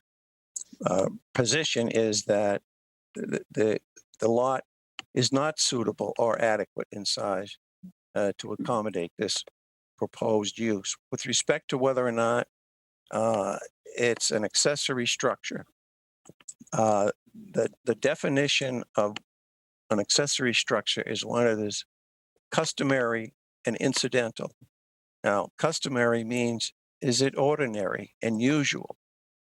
And that's a fact-based question. Obviously, a pool is frequently associated with a residence, but it has to be a fact-based analysis of this community and perhaps, the particular community in Falmouth Heights. So since I raised that point in my letter and it did come up, Tom Bunker raised it, I think you have to do an analysis as to whether or not this, in terms of actual activity and structures in this community, is a pool an ordinary? Do you see it not more often than not, but is it a regular occurrence? I think it might be the exception rather than the rule. So that's just the other point I wanted to make. But I would hope that they'll have to come back with a new plan designating those areas, and the board then make a calculation. Is it paving? Is a patio paving? Or like it's your driveway? Or is it a structural part of the house covering the lot? Thank you. All right, thank you, Attorney Kirk. Are there any follow-up questions for Attorney Kirk from the board? Anyone at all? I have one. Go ahead, Scott. Attorney Kirk, if that would be a wonderful spot for a volleyball court right there as well. What would be the difference in noise if they wanted to do something there? Well, I suppose they wouldn't have to worry about lot coverage. I'm talking about the noise. That was. Oh, I suppose there's any number of things that, you could croquet or, any number of things you can talk about, play wiffle ball, but that's not really the issue that's here. This is a pool. I'm just going on your testimony that you said that was part of what was egregious to your client. I didn't. What I said was, she's written a letter. She lives next door. She's very concerned about the kind of noise that may come from the use of the pool. Okay. Thank you. Thank you, Mr. Chairman. Thank you, Scott. Anyone else follow-up questions for Attorney Kirk? No. All right. All right, Attorney Kirk, thank you for your time. And thank you very much. I wanted to echo what someone said earlier. Your dedication to the town in fulfilling this service is commendable. Appreciate it. Thank you, Attorney Kirk. All right, not seeing anyone else for public comment. So I guess back to the board. Any follow-up questions for Mr. Bunker or the applicant himself regarding the project? I have one for you. For me? Yes, sir. Sure. Haven't there been times in the past that we've amended permits while it was underway? That's true. If we find that another bylaw is applicable, or if there's something, I was just curious. Yeah, if there's something factual that needs to be addressed, or if another bylaw applies, then we've certainly done that before. Okay. Just a question. Sorry. Sure. All right. Any other follow-up questions from anyone else? Ed, anything? Just making sure we're hearing from you. Yeah, no, nothing right now. All right. How would the board like to proceed? Have we heard everything? Do we need to follow up on anything? Well, we can close. Well, that's what I'm asking. Do you feel comfortable closing? Is there anything that we need to hear further, or anything more that we need in order to come to a conclusion? I would imagine in order to close, we would have to find out if it was admissible to condition that the lot coverage be a certain, with the updated plans like we spoke about previous. Otherwise, I don't think we could close. Sure. So, Mary, go ahead. Yeah, I think we really need to have updated plans showing what has been discussed here to make sure we understand what we have on the plan. All right. So I know that we had one hard copy, but we also had the updated plan in our emails. So Scott and Mary, are you suggesting that in order to come to a proper conclusion here, in order to close, you would need an updated, and I have a catch. No, I'm saying I wouldn't. I would need the assurance by way of condition that by taking the shed or moving the hot tub as discussed by Tom, that we wouldn't go over the lot coverage that Tom assured us we wouldn't. And I'm saying I'd like to see it on a plan and calculated with whether or not the hot tub is moved, where the pool equipment is going to be. There just are a lot of balls that are in the air and aren't tied down, in my opinion. All right. And I know the applicant, they did make some representations tonight. So would we like to offer them any sort of guidance at all? I'm okay with the shed remaining, given the restraints of the property. There's no garage or anything like that. I just want to clarify one point, if I could. The hot tub does not sit on a patio. The blue stones were hand laid by me, actually, just to give it a picture frame. They're on some wood runners. So the hot tub does not sit on a patio. There's something Mr. Kirk had mentioned, but that's not the case. Understood. Thank you, Mr. Messner. All right. And we're just, if we are looking for revised plans, I'm just looking for the board to give the applicant some guidance in terms of what we're expecting. Well, we've talked about the shed. Is the shed going to be moved? Is the shed going to be removed? We've talked about the hot tub, where the hot tub's going to be going. We've talked about pool equipment. Where's the pool equipment going to be going? All right. So obviously, definitely need to account for that pooling equipment. I'm okay with the shed remaining. Just want it 3 feet off that side yard setback, like it should I'm be. also a little confused as to this whole idea of where's the gravel and where isn't it? It's not, maybe it's just me, but I can see it on one side. It's a different color. There's a gravel driveway on next to the CB Fine Broken paved driveway over there, meaning where the other property is. Right. But there's a gravel driveway below in back of where the pool is proposed to be.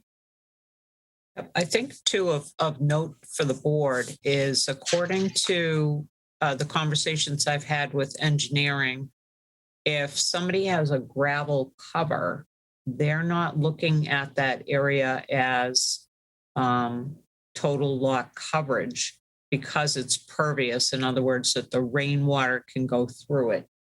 They do typically suggest that there be, say, 2 parking spaces marked out if the gravel area is where the parking takes place, because obviously the bylaw separately calls out the space for parking.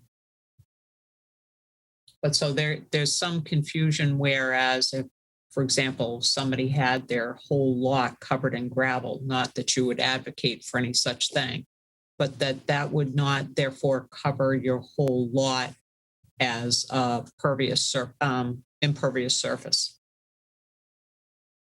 Yeah, my comment is simply about where is I see this gravel drive below and there's a gravel drive above. where is the parking? And I don't know. I just think that the plan is a little bit unclear. Well, through I testimony, can- Mary, he said that they were going to put the pool equipment on the existing patio, which is already calculated. So we don't have to worry about that. So I can answer Mary's question. I Sure, can go answer ahead, Mary's Mr. Bunker. question about the gravel. You know, you're right. There's gravel on both the north and the south sides of the house.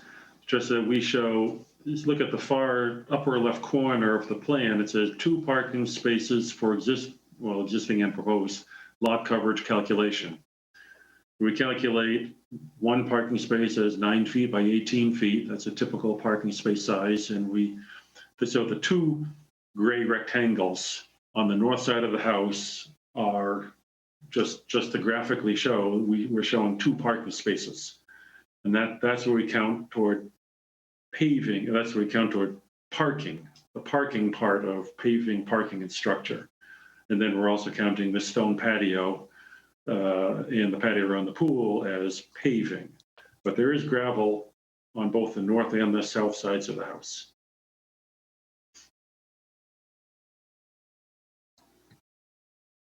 Okay.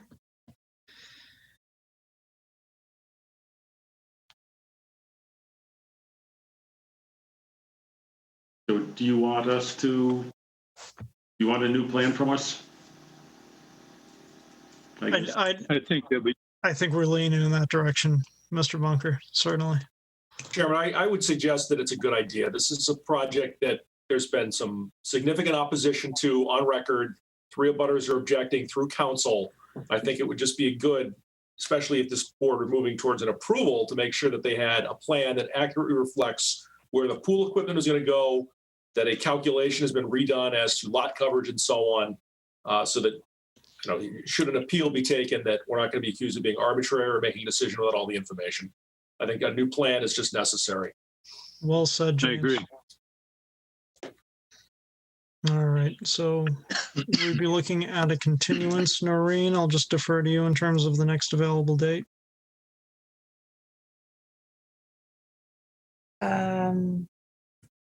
All right, your next meeting date is May 13. I guess I would caution you, you have a draft for 24 Reed Path that night, and then there are 3 40Bs that night. So that's going to be a pretty heavy night unless you feel like you really are ready to look at a plan and vote. Could I say that I'm not available on the 13th? Okay. All right. Mashpee Conservation is that night? Yep. The meeting after that is the 20th. The 20th is a very heavy night as well.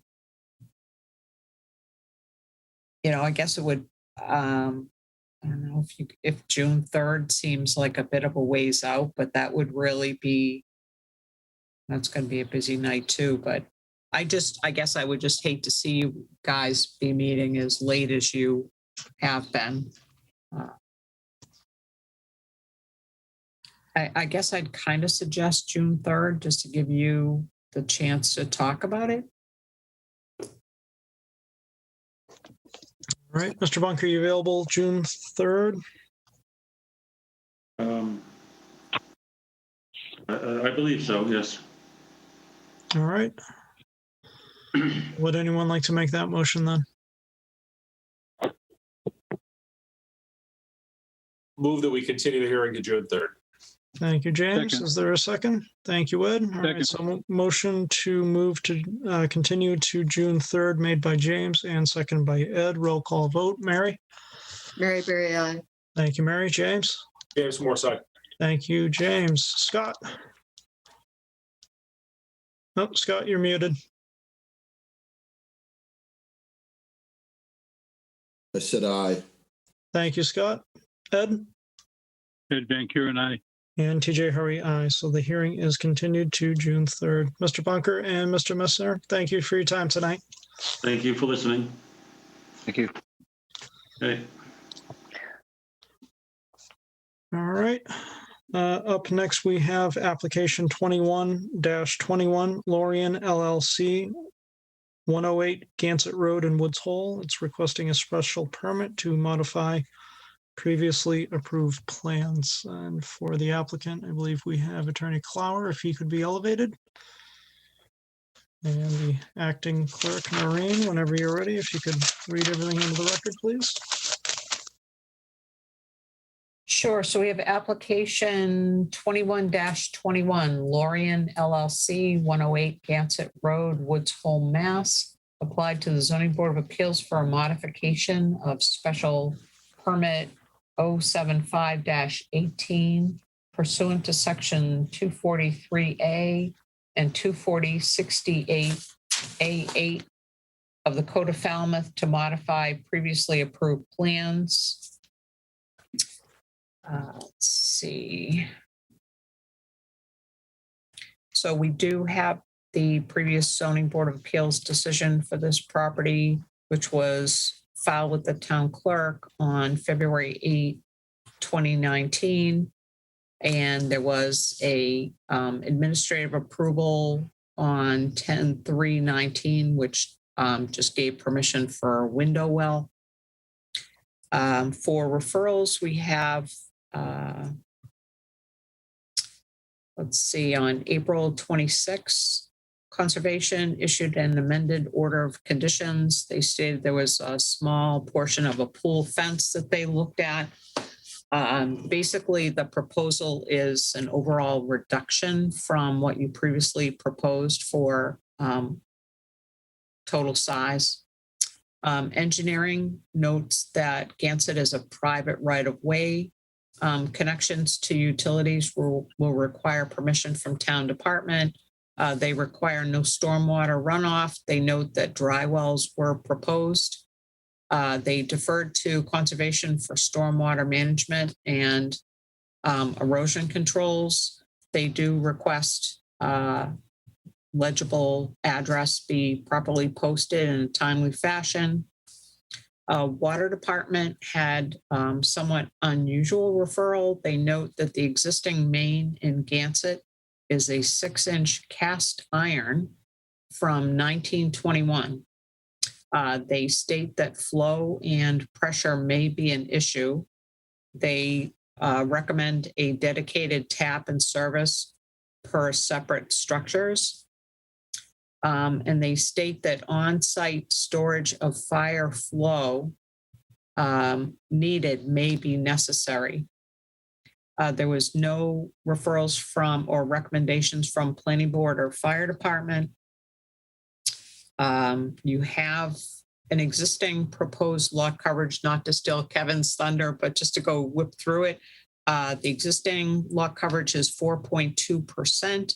You had approved 15.3%. They're now reducing to 9.7%. Total lot coverage exists at 16%. You had approved 27.5. They're now reducing to 21. You had approved a height of 35 feet. They're now proposing a reduction of height to 33 feet 8 inches. And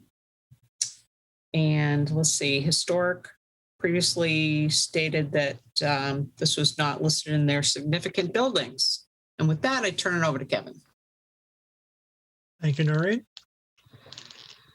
I feel like my job's done.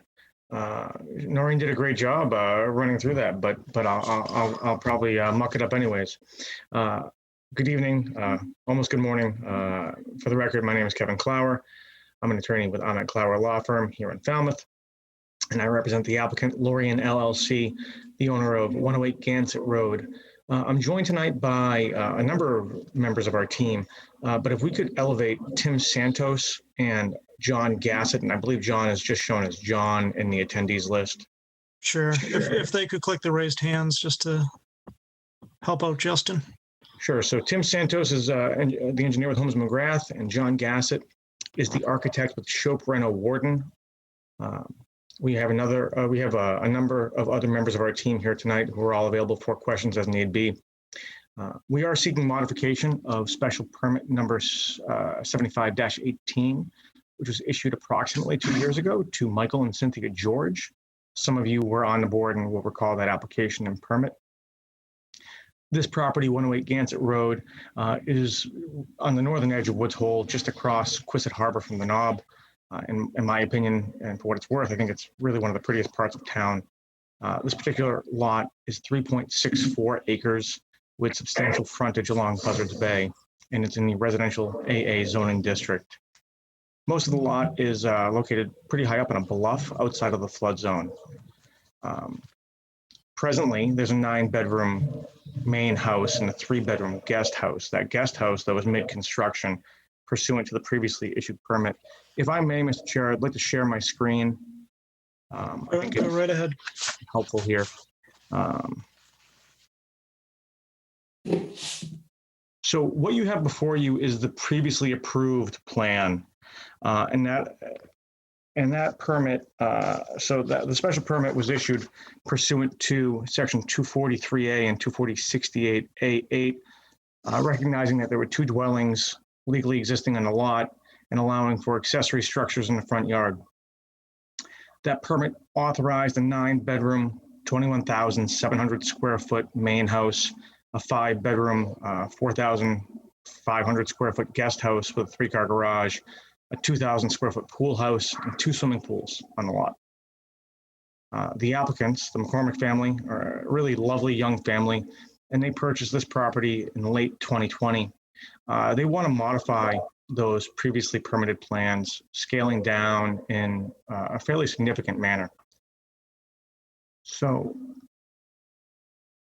they're proposing a reduction in size of just about everything. We submitted comprehensive plans for the main house, the guest house, and what they're calling the conservatory, which is effectively a greenhouse. These are similar, I think, in spirit to the previously approved plans, but they differ in style and size.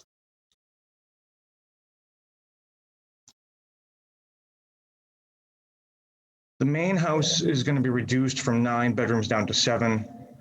There will be a replacement of the existing cesspool system with a new Title V system. Overall, the gross floor area of this house is reduced by 3,600 square feet. The ridge height is reduced from 35 feet to 33 feet, 8 inches. And the house location itself is moved back about 20 feet further from the coastal bank. No portion of the house or the hardscape is going to be located within the Conservation Commission buffer zone. And as was noted, Conservation recently approved an amendment to the order of conditions.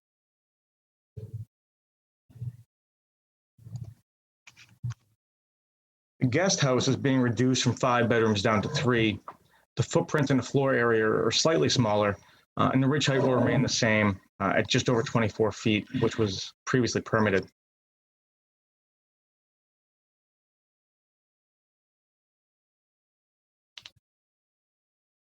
Conservatory, rather than a 2,000 square foot pool house, they're proposing this conservatory, which is, I think, a really beautiful greenhouse structure. It has a footprint of just over 1,000 square feet, along with significant gardens that run throughout the center of the property. The ridge height of this structure is 22 feet.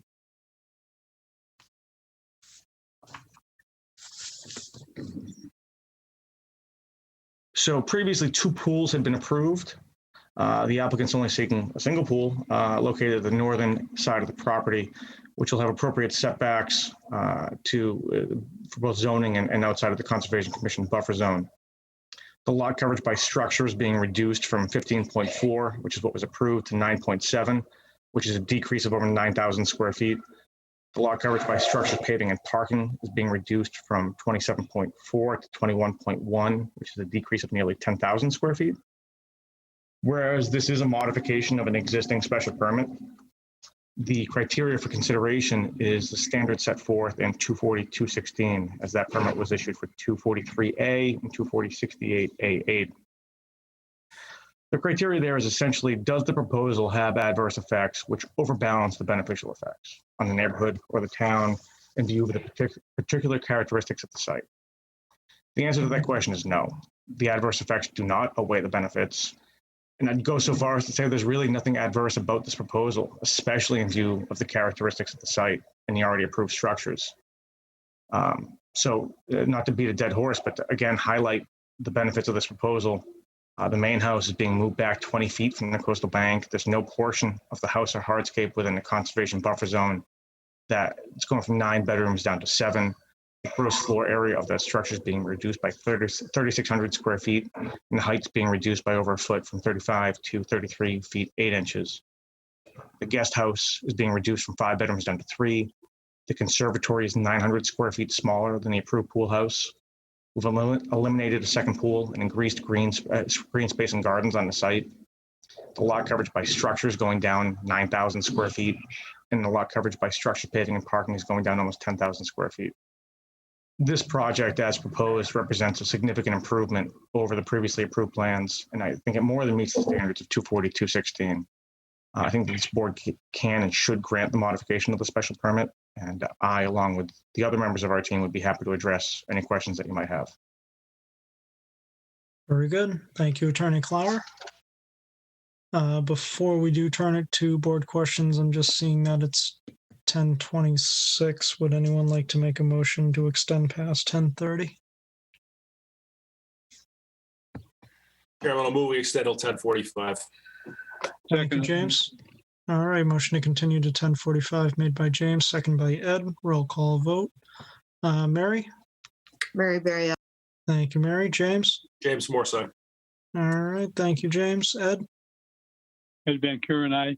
Thank you, Ed. And Scott? Scott Zelinski, aye. Thank you, Scott. All right, so that's taken care of. On to board questions. Mary, would you like to get us started? I have no questions at this time. Thank you, Mary. James? No questions. All right, thank you. Scott?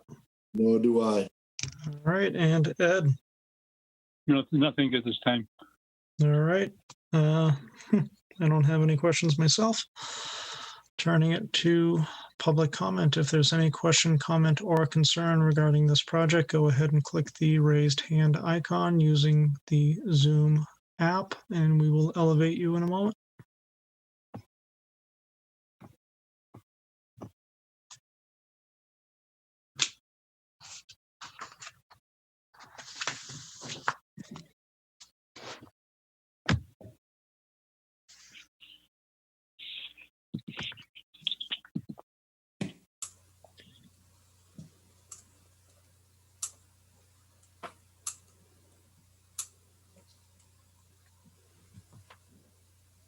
All right.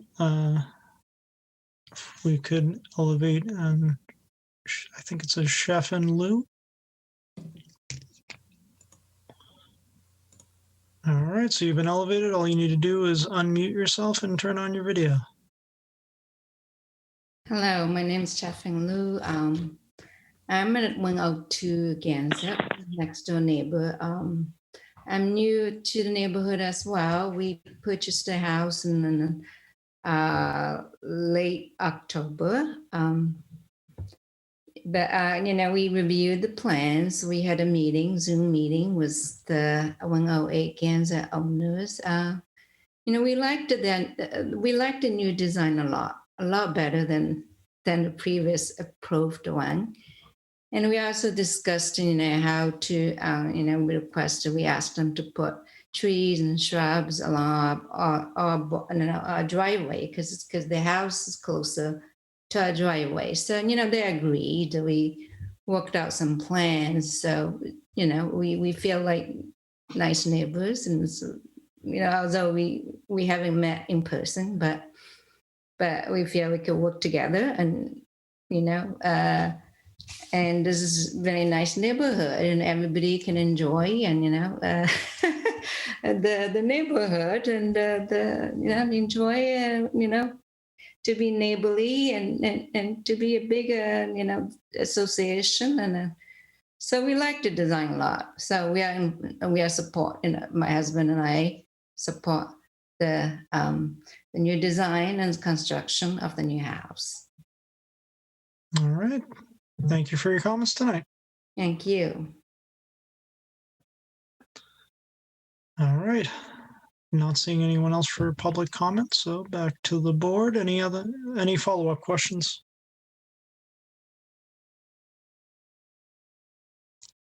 All right, not hearing any. How would the board like to proceed? Make a motion to close. All right, thank you, Second. Scott. Motion to close made by Scott and seconded by Ed. Roll call vote. Mary? Mary Berry I. Thank you, Mary. James? James Morse, aye. Thank you, James. Scott? Scott Zelinski, aye. Thank you, Scott. And Ed? Ed Van Kuren, aye. Thank you, Ed. And TJ Hurry, aye. So the hearing is closed. No more testimony may be taken. What would be the board's pleasure? I make a motion to approve as displayed by applicant's counsel. Second. All right, motion to approve by Scott and seconded by James. Findings? Far less detrimental. Reduction in lot coverage, house size, everything. Elimination of second pool. Yeah, All right, had Concom approval. I remember hearing that. Abutters support. Absolutely, no opposition. certainly right. Yep, I have the whole list here of all the changes, so I can certainly add those all in. Sure. Feedback from coastal, all of it. All right, conditions? As per plan.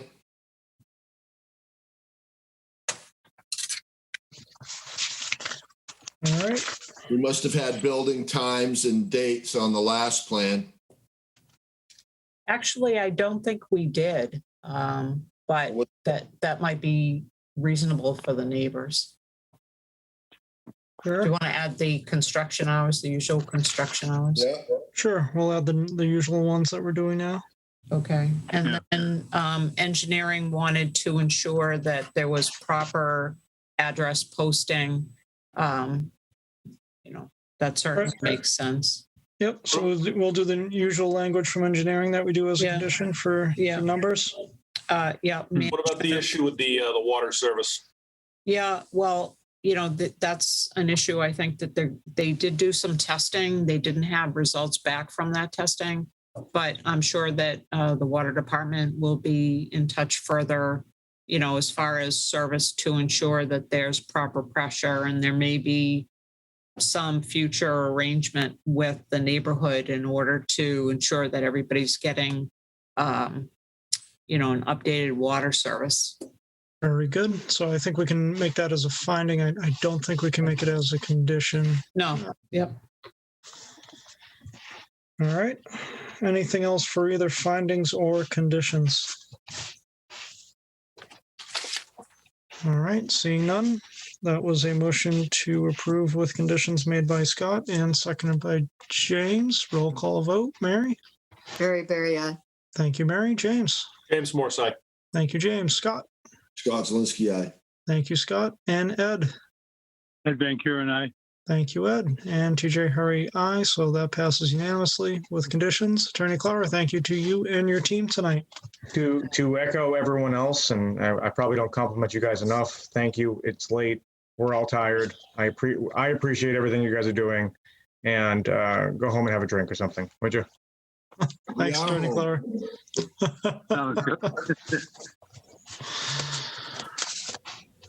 All right, so that does it for our public hearings. Moving on to our open meeting items, we have voting the minutes from April 8th, 2021.